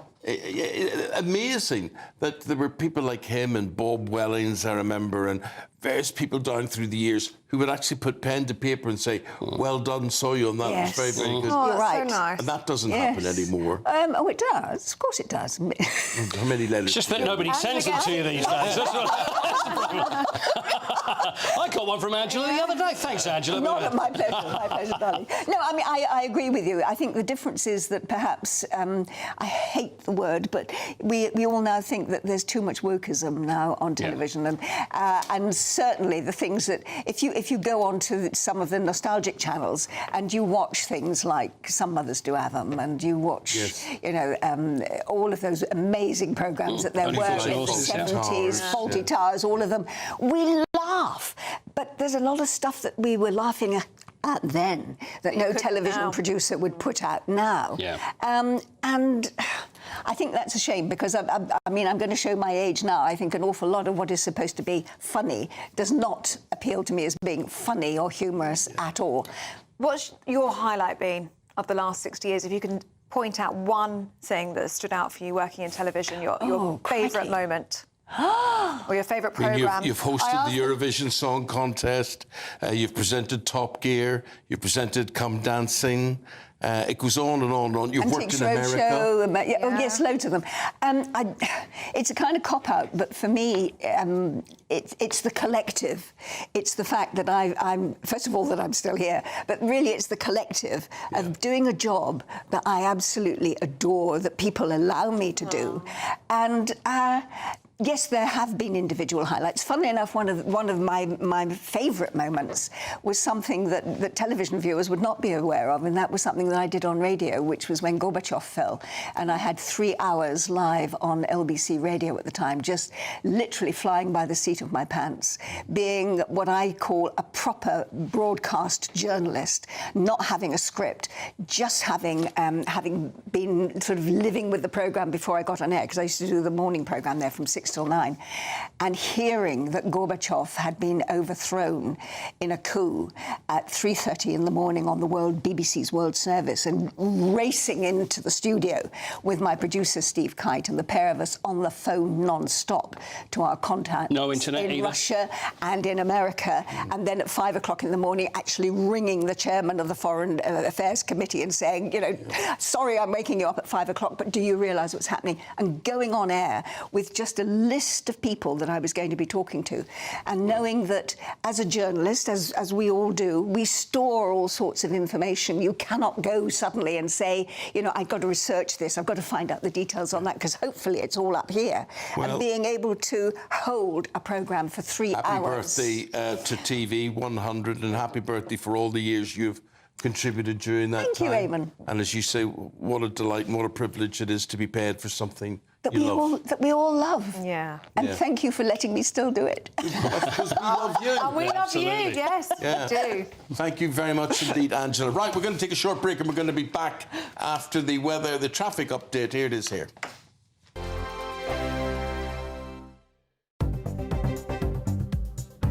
Good morning, this is the latest AI travel news from gbnews.com. On the M73 northbound between Junction 2 and Junction 2A, lanes are restricted after a road traffic collision. On the M4 eastbound at Junction 33 near Capel Llanilturn, the off-slip is busy with congestion. In Hertfordshire, the M25 clockwise between Junction 24 and Junction 25 has a crash, with 2 of 4 lanes closed and delays of around 30 minutes, clearing by 11:15 this morning. And on the trains, Gatwick Express has no service, and Northern has major disruption between Rochdale and Manchester Victoria. For more travel news, go to gbnews.com.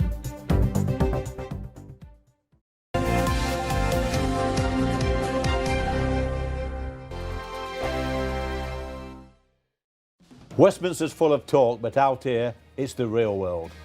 Am I allowed to talk then? No, that's it. This is where it matters, real people and real lives. That's what politics is all about. The fact has Trump made a good start? No. Straight answers, no spin, and just a couple of pints. How many fingers have I got up? About 10. So join me for Lee Anderson's Real World every Friday at 7 p.m, only on GB News. The People's Channel, Britain's news channel. You want to know what's really going on in the corridors of power? Labour don't know what to do with you half the time, and that makes you quite lethal in the chamber. Get behind the headlines with Chopper's Political Podcast. Join me, Christopher Hope, as I sit down with the great and the good of British politics. We'll see where this ruling takes us. These are the stories shaping our nation. Chopper's Political Podcast, available now on all platforms. Listen in and stay ahead. Decisions made in Washington aren't just shaping America, they're shaping Britain too. From migration to global security, from crime to health. Whatever happens in the White House today will be felt in your town or city tomorrow. That's why The Late Show is live from Washington, D.C. Cutting through the politics to show you what it all means for Britain. The Late Show live every night at midnight. Only on GB News, Britain's news channel. Exciting news. Every Friday, my Patrick Christie's Tonight Show is going to have a twist to it. We're welcoming some special guests. You. That's right, on Fridays I'm going to be doing my show in front of a live studio audience, because this show is about you and what you have to say. It's going to be the same big debates, same big topics, same big opinions, but every Friday night at 9 p.m. you are invited to come on down to Patrick Christie's Tonight to be a part of the action. Only on GB News, the People's Channel, Britain's news channel. At GB News, we love to hear from you, our loyal community. So drop us a line at gbnews.com/yoursay. There you can talk to each other and also to the presenters live on air. gbnews.com/yoursay, because GB News is your channel, Britain's news channel. Join me, Nana Akwe, for an informative, interactive news programme with a difference. It's fun. No, he didn't say that, Dave. I'm so surprised. I think there's an element of truth to that. Join me from 3 p.m. every weekend, only on GB News, Britain's news channel. In the GB Newsroom, we bring you the news as it happens. With our team of dedicated journalists across the UK, we're ready to keep you up to date with what's happening every half an hour, every single day. Bulletins here on GB News, the People's Channel, Britain's news channel.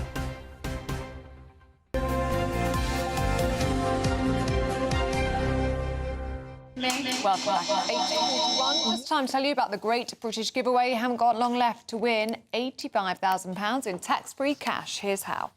It's the final week to see how you can become our biggest cash prize winner to date, as there's a simply stunning £85,000 in tax-free cash to be won. Go on that dream holiday, buy that brand new car, or just relax in the knowledge that the rest of the year could be on us. But you have to hurry, as lines close on Friday the 30th of January. For another chance to win £85,000 cash, text cash to 63225. One entry costs £2.50 plus one standard network rate message, or text bonus to 63225. 5 entries cost £5 plus one standard network rate message. Go to gbnews.com/win. Entries start at £2.50. Call 0903 686 3232. Calls cost £2.50 plus your network access charge, or post your name and number to GB18 PO Box 8690 Derby DE1 9TT. UK only. Entrance must be 18 or over. Lines close at 4 p.m. on the 30th of January. Please check the closing time if listening or watching on demand. Good luck. Yes, good luck. Now, we're going through the papers in the company of Candice Holdsworth and Chris Sakabusi. Morning, you two. Morning. Candice, let's talk about this social media ban, shall we? The Tories are in favour of it for under-16s. Lib Dems are the same. Reform are saying they could be open to the idea if they see some more evidence. But the Prime Minister's saying, well, actually, my children benefit from social media. Yeah, so this is fascinating, and I have been quite critical of Keir Starmer, but I'm actually with him on this. Are you? So he told MPs that he feels like his children accessed very good learning and educational tools through social media, so he's not sure if he's in favour of a blanket ban. And I actually feel exactly the same, although I know I'm completely out of step with the vast majority of opinion on this. But my children use it for art and for music and for things that are totally positive. And I think that we should keep that in mind. I know there are kids who, for instance, are going online, they're getting anxious, it's making them depressed. But I think parents should help children navigate that rather than just shut it down. You've got very young children, haven't you? Yeah. Would you worry about, you've got boys as well, haven't you? Would you worry about them as they get older and the sorts of things they could see on social media and online? So my attitude always is, I'll go as I'll go, and I'll see how it goes. What I don't want to do is just project all my anxieties onto it without seeing how they get on, because they actually might not even use it that much, or if they use it, it's quite positive, it doesn't affect them. I feel like if, as a family, you decide that your children should not be using social media, that's up to you, though. But Candice, why would they need to use it? I'm just thinking, you know, I hadn't got a choice when I was a teenager because it wasn't there, it didn't exist. And I was able to deal with the same subjects your kids are dealing with at school. So why do they need it? They don't need it. I think so for stuff like art, you know, that's the interesting thing. I think that what it's helping kids become, and this is just my attitude, it's helping them become a little bit more refined.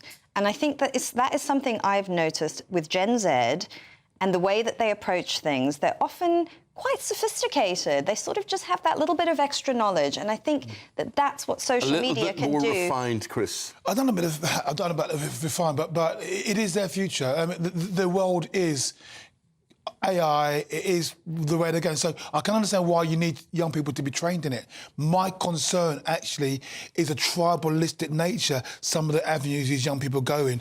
I've got a child very good at digital art, got a scholarship because of her digital art, but the group that she gets involved in, very tribalistic. They've got their worldview, they've got their philosophy, and she's deep into that.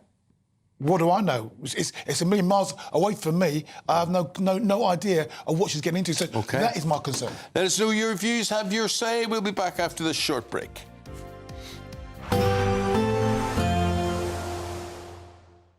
Ready to soak up that holiday sunshine? Won't we need some cover? No worries. All sorted. All Clear Travel Insurance sponsors GB News Travel Destinations Forecast. Much like the UK, most of the Mediterranean is very unsettled at the moment. There's some particularly heavy rain around. There's even some snow in places as well. And on Tuesday, it's going to be parts of southern Portugal and Spain that will see the wettest weather. Flooding is quite likely in some places here, so travel disruption is likely. Very windy as well. Parts of Italy and the Balkans will see some sunshine, though, on Tuesday, although Greece and Turkey generally pretty unsettled with some heavy showers around. It stays changeable through the next few days and temperatures around average. All Clear Travel Insurance sponsors GB News Travel Destinations Forecast. Westminster, the ultimate clique. And you're fighting like rats in a sack. But here on the Camilla Tominey Show, we ask the questions the establishment media is too scared to ask. OK, let me ask you a straight question, because I know you're a straight-talking politician. Whether it's net zero, illegal immigration or law and order, nothing is off-limits. You had the power then. Yeah, as I and say, now you've lost it. That's the Camilla Tominey Show, a politics show that's fearless. But no, let me finish my question if you don't mind, because it is my show. Sundays at 9:30, only on GB News, the People's Channel, Britain's news channel. Sunday with Michael Portillo from 11, only on GB News. This is Turner at the age of 17. This is a really special work. I'm delighted that this could be in the exhibition because it's a new discovery. This is Turner's first exhibited oil painting. This was a real milestone in any artist's career. Anyone who wanted to become a painter and a professional painter, a Royal Academician, had to be able to demonstrate that they could paint in oils. It was the most exalted, it was the highest medium for a painter to use. This had been out of view for 150 years. Its discovery a couple of years ago was so exciting, and here it is. And it shows Turner at the age of 17 really laying down some of those hallmarks that would become, you know, the things that we know and love about Turner later on. It's a magnificent piece. We better go and see an early constable. Yes.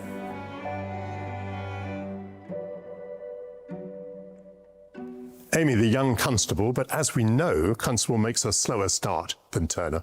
Yes, Constable does indeed make a slower start than Turner, but he also makes a self-conscious decision to be different to other landscape artists. Spending so much time in the countryside, in the landscape that he was brought up in, he really wanted to capture the landscape with as much veracity, as much truth, and as much freshness as possible. And so he began a quest of making very small oil sketches, like the one behind me. And in these oil sketches, he used oil paints outdoors, on his knee, responding to the changing clouds, the changing light conditions, and learning to paint quickly and, you know, with as much liveliness as possible. When it came to making a bigger landscape painting for exhibition, he wanted to transport those qualities into those big landscape paintings. GB News, the People's Channel. No matter the state it's in, this is our nation. Join me, Jacob Rees-Mogg, for a genuine, honest discussion on where we have been, where we are going, and where we are with the people who set the direction. Tune in to State of the Nation every Monday to Thursday, 8 to 9 o'clock, only on GB News.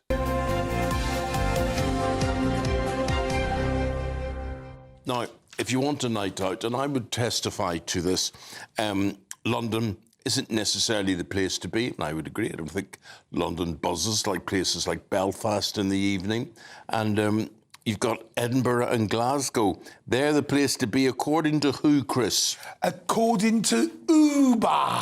The Uber have said that looking at their data, between 10 p.m. and 4 a.m, Edinburgh and Glasgow is the place to rock. The bars, the restaurant, the clubs. Uber's flying all over the place. And Edinburgh as well. Yeah, Glasgow and Edinburgh, absolutely right. So Scotland is really having a great party time, whereas London apparently is only third to those two major cities. But it is a little bit skewed because it's Uber.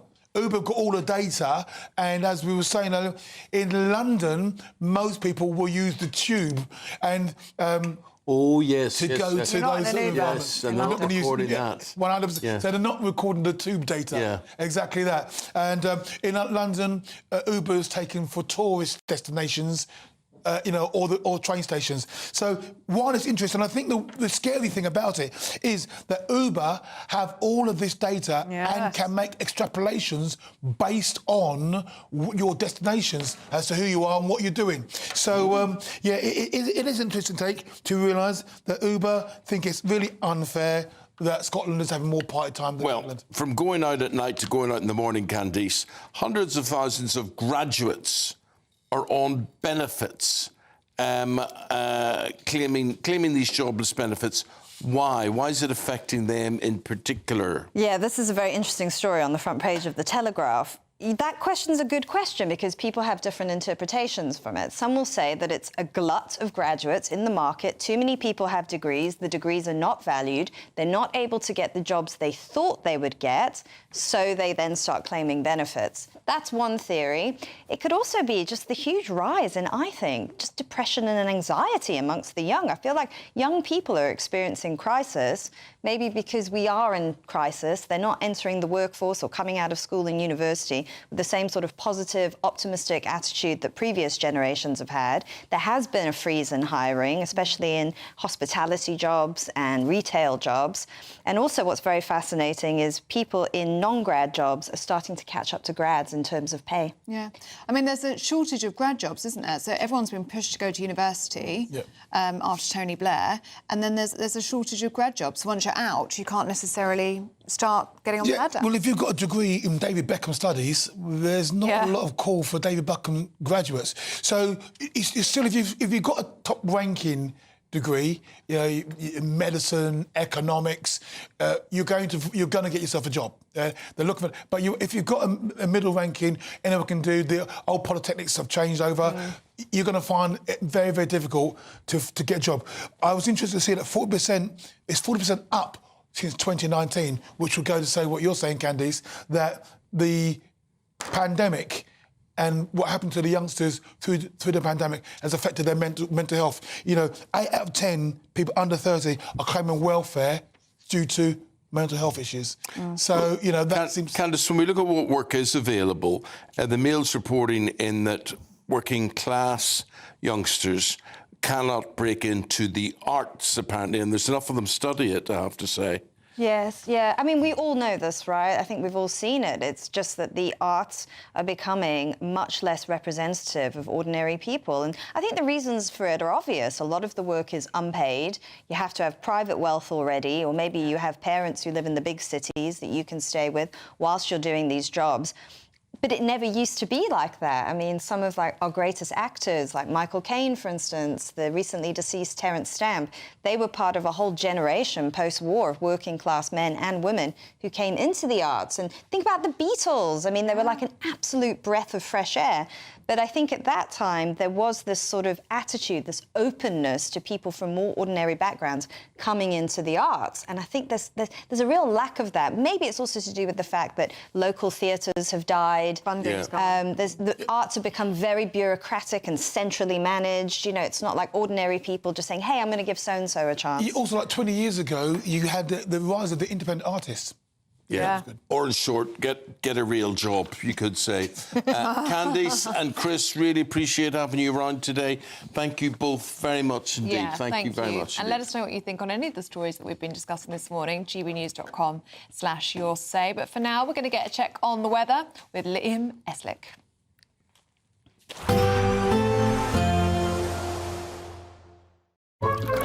Warm and cosy, with a chance of zero visibility. Boxed Boilers sponsors the weather on GB News. Hello there, and welcome to your GB News weather update from the Met Office. After a pretty damp and grey weekend, that theme is going to continue into the new week. It will turn very wet and windy as we reach Tuesday as well. But for Monday at least, it will be a mostly dry picture, albeit a cloudy one for much of England and Wales. We do have this band of rain moving in towards Northern Ireland and southwest England, where we do have the first of our yellow rain warnings coming in towards Northern Ireland, so expect some disruption here. We do have some snow showers across Scotland as well, but on the whole, temperatures around the seasonal average, around 6 or 7 degrees for what we would expect for the end of January.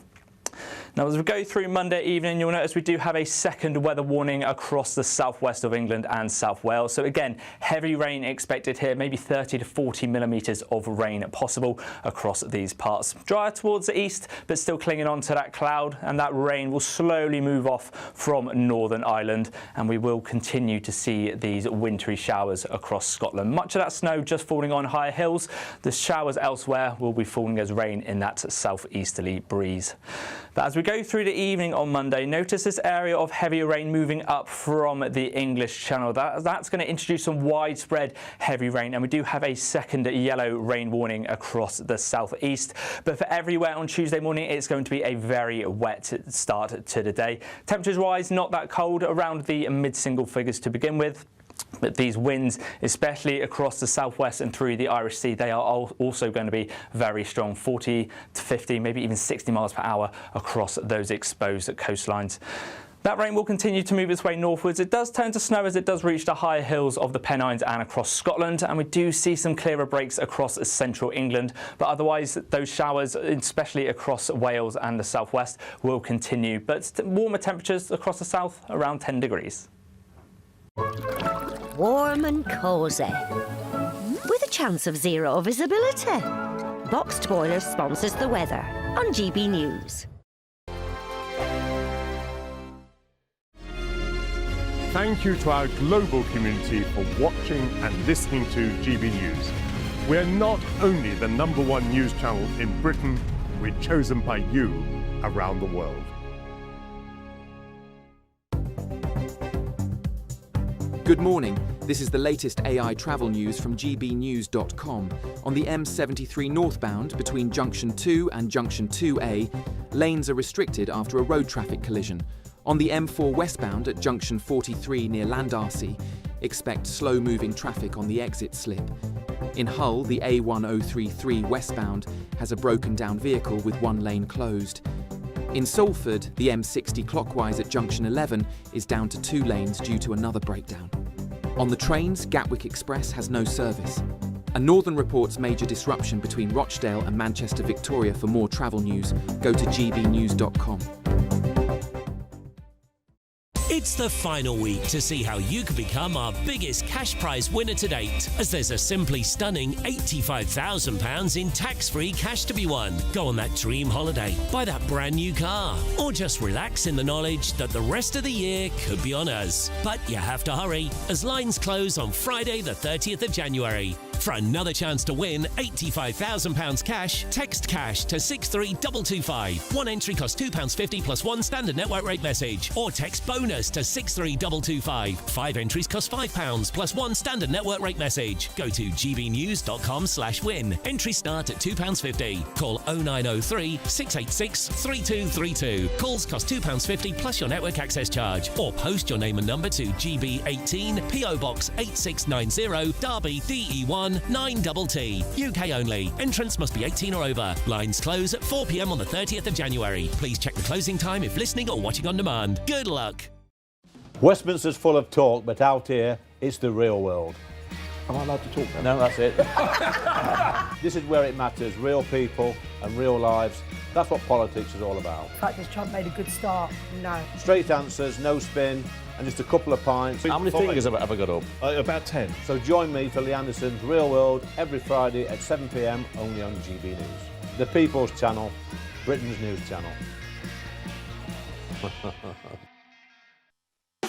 You want to know what's really going on in the corridors of power? Labour don't know what to do with you half the time, and that makes you quite lethal in the chamber. Get behind the headlines with Chopper's Political Podcast. Join me, Christopher Hope, as I sit down with the great and the good of British politics. We'll see where this ruling takes us. These are the stories shaping our nation. Chopper's Political Podcast, available now on all platforms. Listen in and stay ahead.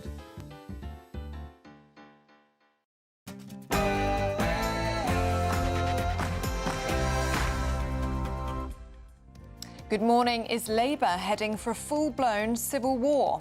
Well, Andy Burnham has been blocked from standing as an MP after Labour's leadership rejected his bid for selection, a decision he says is deeply disappointing. Well, critics are calling it a stitch-up, warning the move could tear open fresh divisions at the top of the party. Meanwhile, the Housing Secretary, Steve Reid, has defended all of this.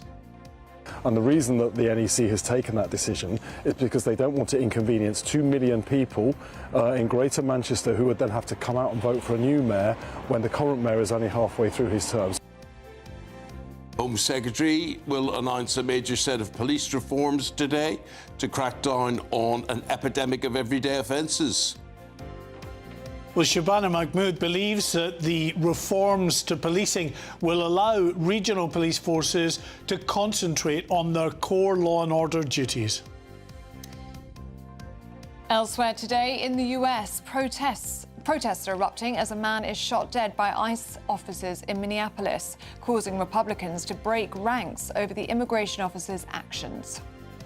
We are able to show television on screens large enough to be shown to a cinema audience and have recently been able to send wireless television pictures in colour. He invented it. Now television turns 100. We'll be joined by broadcasting legend Angela Rippon to share some of her memories. It's turning very wet and windy as we head through this week, but will we see any sunny spells? Join me for all the latest. Hello there on this Monday morning. Thanks for starting your day and your week with us. I'm Eamonn Holmes. I'm Ellie Costello, and this is GB News Breakfast.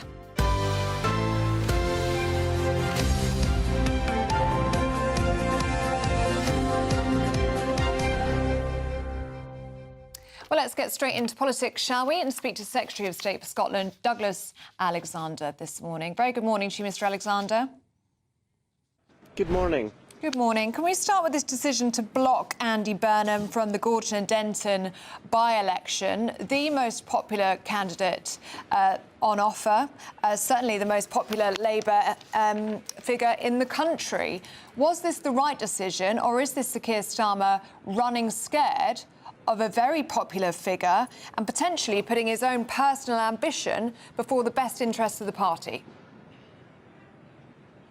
So as the Labour Party, we're facing critical elections in Scotland, in Wales and across England in just 101 days' time. And yesterday, the officers of the National Executive Committee had to weigh in the balance specific rules in the rule book about whether sitting mayors can stand in a parliamentary by-election. The reality that if Andy was successful in the parliamentary by-election as a Labour candidate, it would cause a by-election in the Manchester mayoralty involving about 20 parliamentary constituencies. And what would be the cost, the energy, the effort and the expense involved in doing that additional campaign when we need to be laser focused on those 101 days on taking the fight to reform, to the Greens, to Clyde Cymru and to the Scottish National Party? But Douglas, if you knew that and the National Executive knew that, Andy Burnham knew all that. He knew what the restrictions were in the rule book, surely. Yes, he would have been aware of the rule book, I'm sure of that, but he's perfectly entitled to put himself forward, as surely as the National Executive Committee are perfectly entitled to interpret the rules and to reach their judgment. The fact we have that rule book reflects the fact that our Constitution says by the strength of our common endeavour we achieve more than we can alone. So those rules are devised not for any one individual, but for what collectively is in the interests of the Labour Party, and the judgment that was reached yesterday by those officers reflected their interpretation of those rules. But you potentially gifted Gorton and Denton to reform. Well, listen, I'm unusual in that I've fought 2 by-elections. I've lost one and I've won one. It's a mug's game predicting what's going to happen in a by-election before it's even started. So you'll forgive me if I simply say, listen, we're not anticipating defeat, we're working hard for victory, and there's not much point in having a post-match analysis even before a ball's been kicked.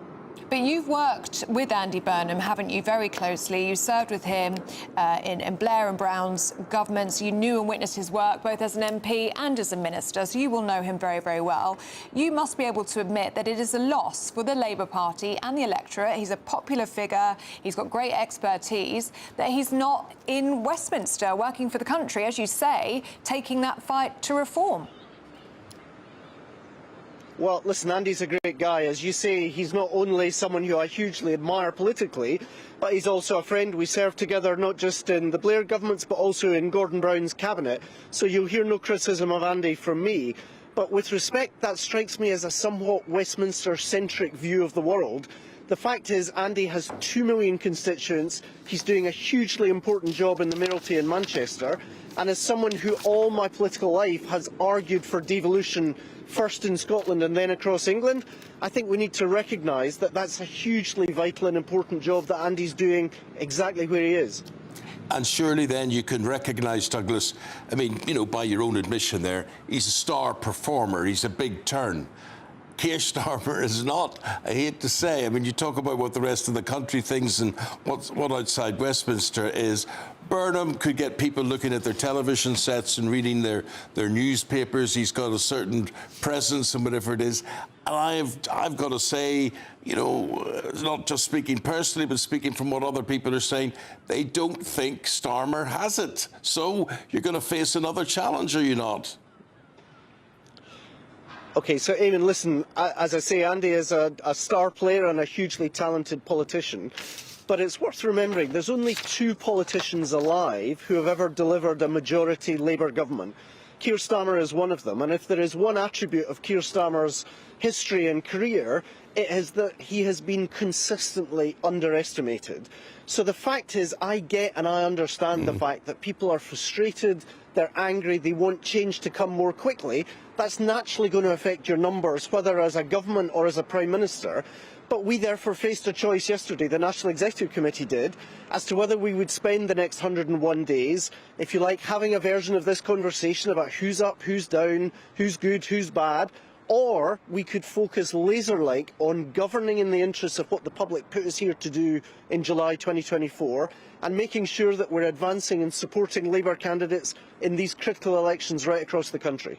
You could say, though, that that was a loveless landslide, couldn't you? That reflected more the Tory weakness than it did Labour's strength. But anyway, let's talk about major policing overhaul that's going to be set out today by the Home Secretary, Shabana Mahmood.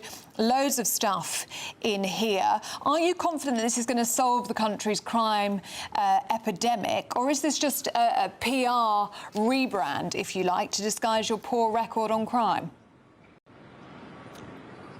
I think this is a necessary and overdue reform that strikes the right balance between, on one hand, building our national capabilities in terms of law enforcement in the face of threats like cybercrime, which is only growing not just here but internationally, and on the other hand, recognising the strong desire across England for neighbourhood policing, the speed at which a 999 call is answered, the speed at which you get a response when you call that number.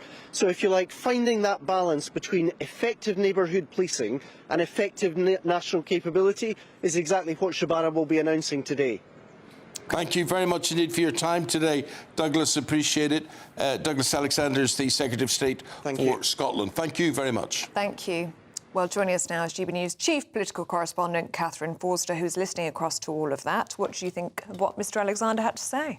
Well, I was just remembering that before the election, one of Labour's pledges was that they would stop the chaos, all of the infighting that we saw. And here we go again. Now, in fairness to the Prime Minister, there was no good option, because if they let Andy Burnham back in, if he wins the seat, everybody knows that he really would like the Prime Minister's job. So trouble there, but trouble this way too, because people will think that the Prime Minister is running scared. They will think, certainly Andy Burnham's allies think that the whole thing was a stitch-up, because the people that made the decision are, the PM was one of them, but basically backers of the Prime Minister. And the bottom line is that the Prime Minister, his approval ratings are absolutely on the floor. And it may be that he's keeping Andy Burnham out for now, though that could still change. But there may be somebody else who comes after him in the coming months, potentially after the May local elections, which will probably be dire. Wes Streeting, he would deny it, the Health Secretary, but everybody knows he would like to be Prime Minister. So I don't think any end to the chaos, and the government would say we want to be talking about policing reforms. they want to be talking about things, and yet day after day after day, whether it's Andy Burnham or whether it is Donald Trump, they are not being able to get a hearing for the things they want to talk about. Well, Catherine, it keeps you busy. Look at it that way. It does. We'll see you again soon. Thank you very much indeed. 10 minutes past 9. Meanwhile, the Home Secretary has vowed to get more police officers out of offices and onto the streets. This is part of a massive announcement that's going to be made today about a radical overhaul of policing in England and Wales. Our Home and Security Editor, Mark White, right across this one. What do you think she's expected to say? And do you think it's a massive task she's got here? Well, it is. One of the big headline announcements, of course, is the creation of a national police service to take on some of the more complex crimes such as terrorism, organised crime, transnational people smuggling, all of these issues being dealt with at a national level. And thinking behind this, Eamonn, is that your regional forces, your local forces who are having to deal with these really complex crimes just are not set up to do that. It takes an awful lot of resource. I would have thought this already existed. You know, there is a national sort of organisation. Well, there's a National Crime Agency, but effectively it's going to be subsumed into this new National Police Service, given more responsibility. It doesn't, for instance, cover counter-terrorism investigations and the like. So it'll be much broader. It will take in, for instance, the National Police Air Service, helicopters, drones and the like, the roads service, you know, all the traffic police around the country. What this National Police Service will also do, which I think is a very sensible idea, is it will handle all procurement. What you've got at the moment is 43 separate police forces in England and Wales, and they're all going after different uniforms, different vehicles, different IT systems. So you've got the ludicrous situation where some forces, the embroidery on the shirts is more expensive than the shirts. There's no need for that. You can have, you know, the procurement of all of these done en masse, saving quite a lot of money in doing that, and then just rolled out to the forces. There's no need for them all to have different types of vehicles. But this sounds as if the forces will all say, oh, that's good, we'll do away with us and reform us in this way and that way. There could be a lot of resistance to this internally, couldn't there? Well, I think senior officers actually think it is quite a good idea. There's quite a lot of sensible ideas in the reforms, but it depends how they're done, how the changes are implemented, and the savings going back into the front line. We saw the situation in Scotland where they went from 8 police forces down to a single national police force, but a lot of the savings there never went back into the front line. There are fewer officers now in towns and cities across Scotland than they ever were, back into central government for their own funding priorities. How would the merging of forces potentially disrupt or interrupt investigations? Because there'd be concern about that, wouldn't there? And this would take a long time. It's not going to happen overnight. I mean, there's talk of it taking 10 years. If the Labour government's not in 10 years' time, would there be the political will to continue what's being started now? It's not going to happen overnight, but, you know, in the integration of forces, you're already kind of seeing closer cooperation between different forces anyway, just pooling resources and trying to work together. And, you know, I think you could absolutely make an argument that why do you need 43 forces? Why do you need Cumbria, Lancashire, Northumbria as all separate forces? You could bring them together as, you know, a northern police force in that area. And you could do that, replicate that in areas around the country so that you have just bigger regional forces able to pool their resources and carry out more meaningful investigations. That's the thinking behind it. It will have to be very carefully managed, though, and properly funded. It shouldn't be looked upon as just an exercise. It always comes back to that funding thing and where this money disappears to. What way do you want to see your police forces funded? And would you like more money spent on the police or less money spent on the police? Let us know. Have your say today. Mr. Marcus had his say. Thank you very much indeed.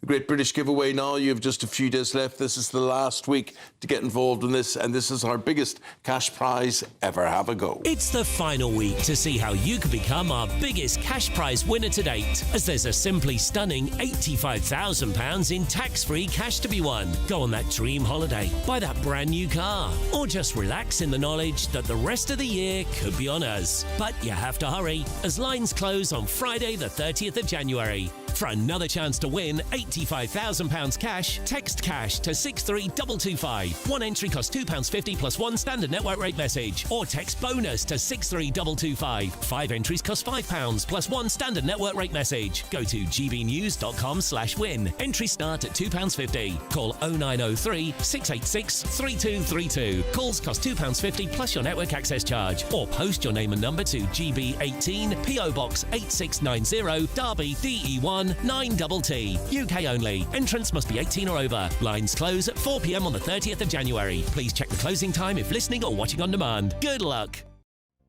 We are reflecting on 100 years of television. Happy birthday to television today. Happy birthday. Angela Rippon talking about that after this.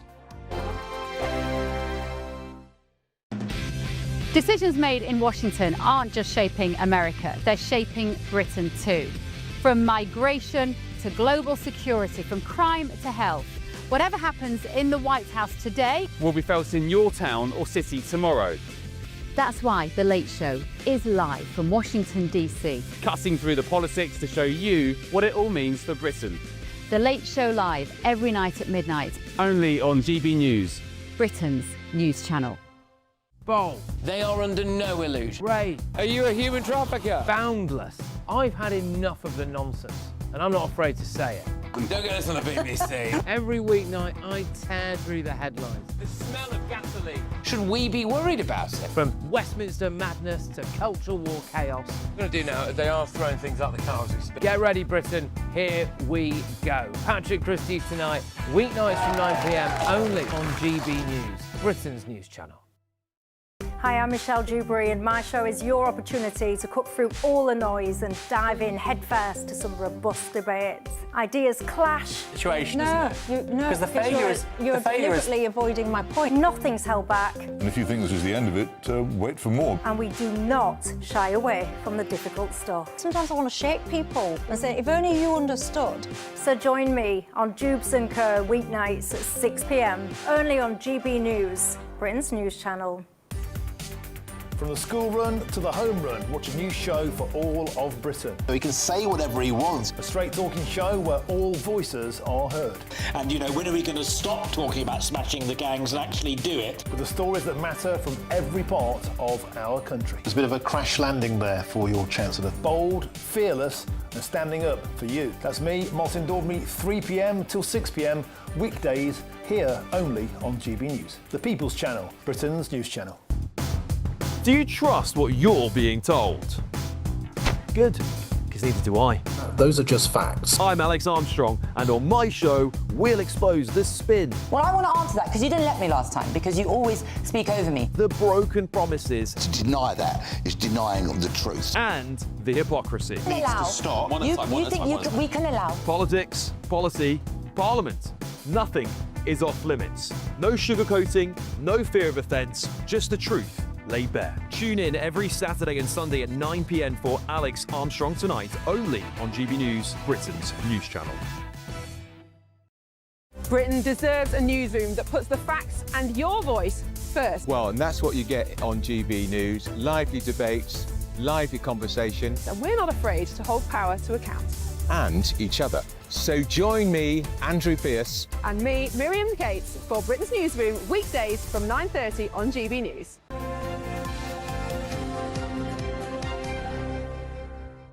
Throughout the programme this morning, we've been reflecting on the birthday of television, 100 years since it was first invented, and we've been marking that today with one of the greats in television broadcasting. That is Angela Rippon, who we say hello, good morning, and welcome to, again, sharing memories with us throughout the programme this morning.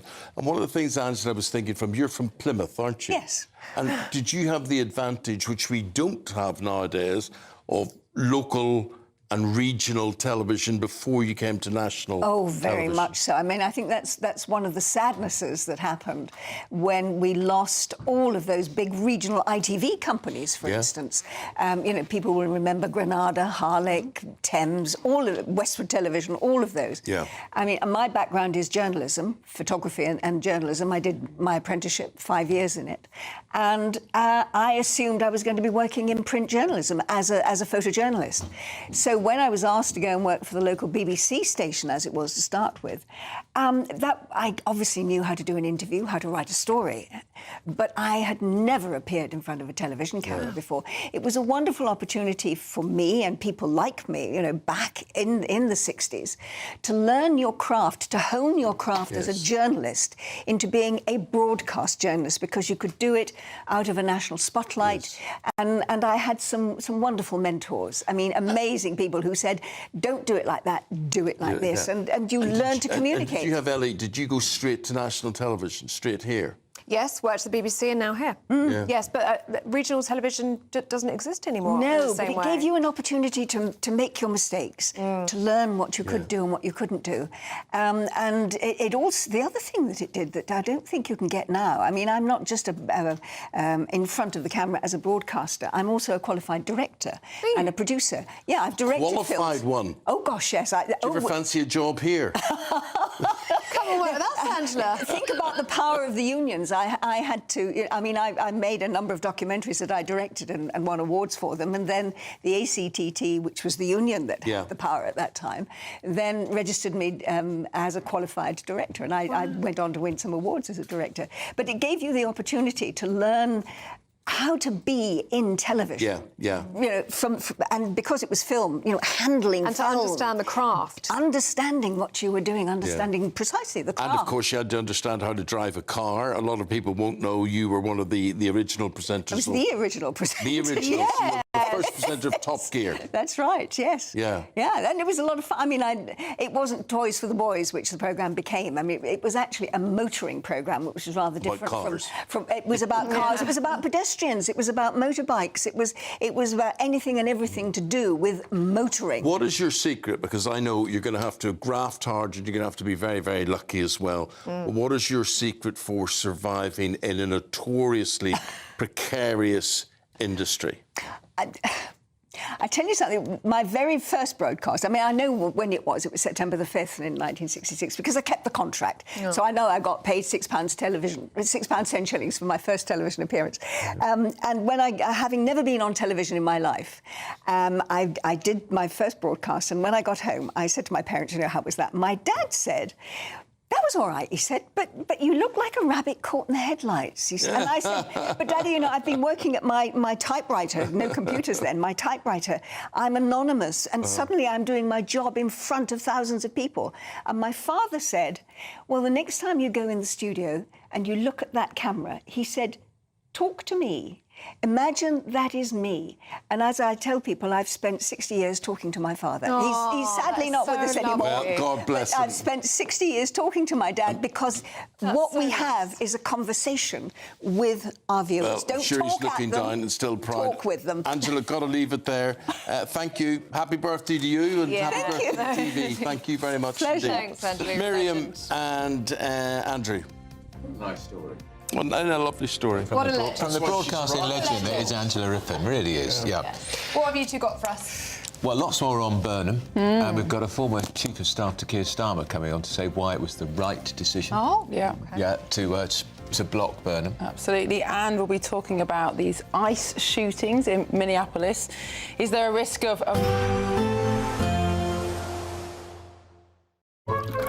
Warm and cosy, with a chance of zero visibility. Boxed Boilers sponsors the weather on GB News. Hello there, and welcome to your GB News weather update from the Met Office. After a pretty damp and grey weekend, that theme is going to continue into the new week. It will turn very wet and windy as we reach Tuesday as well. But for Monday at least, it will be a mostly dry picture, albeit a cloudy one for much of England and Wales. We do have this band of rain moving in towards Northern Ireland and southwest England, where we do have the first of our yellow rain warnings coming in towards Northern Ireland, so expect some disruption here. We do have some snow showers across Scotland as well, but on the whole, temperatures around the seasonal average, around 6 or 7 degrees for what we would expect for the end of January. Now, as we go through Monday evening, you'll notice we do have a second weather warning across the southwest of England and South Wales. So again, heavy rain expected here, maybe 30 to 40 millimetres of rain possible across these parts. Drier towards the east, but still clinging on to that cloud, and that rain will slowly move off from Northern Ireland, and we will continue to see these wintry showers across Scotland. Much of that snow just falling on higher hills. The showers elsewhere will be falling as rain in that southeasterly breeze. But as we go through the evening on Monday, notice this area of heavy rain moving up from the English Channel. That's going to introduce some widespread heavy rain, and we do have a second yellow rain warning across the southeast. But for everywhere on Tuesday morning, it's going to be a very wet start to the day. Temperatures wise, not that cold, around the mid-single figures to begin with. But these winds, especially across the southwest and through the Irish Sea, they are also going to be very strong, 40 to 50, maybe even 60 miles per hour across those exposed coastlines.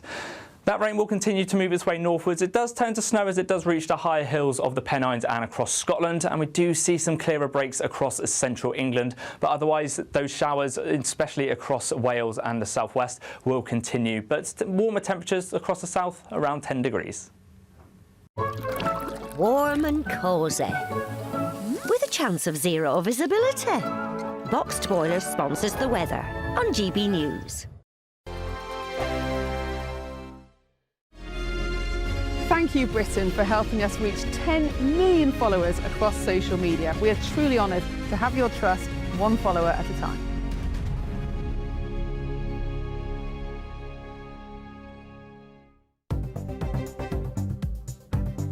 Good morning, this is the latest AI travel news from gbnews.com. On the M73 northbound, there are restrictions between Junction 2 and Junction 2A after a road traffic collision. In Greater London, the M4 eastbound between Junction 3 and Junction 1 is seeing heavy congestion with delays of around 30 minutes. In the northeast, the A1 southbound entry slip from the A167 at Gateshead has lane closures following an accident. And on the trains, Northern has major disruption between Rochdale and Manchester Victoria. And Trans-Pennine Express is also badly disrupted between Huddersfield and Manchester Victoria. For more travel news, go to gbnews.com.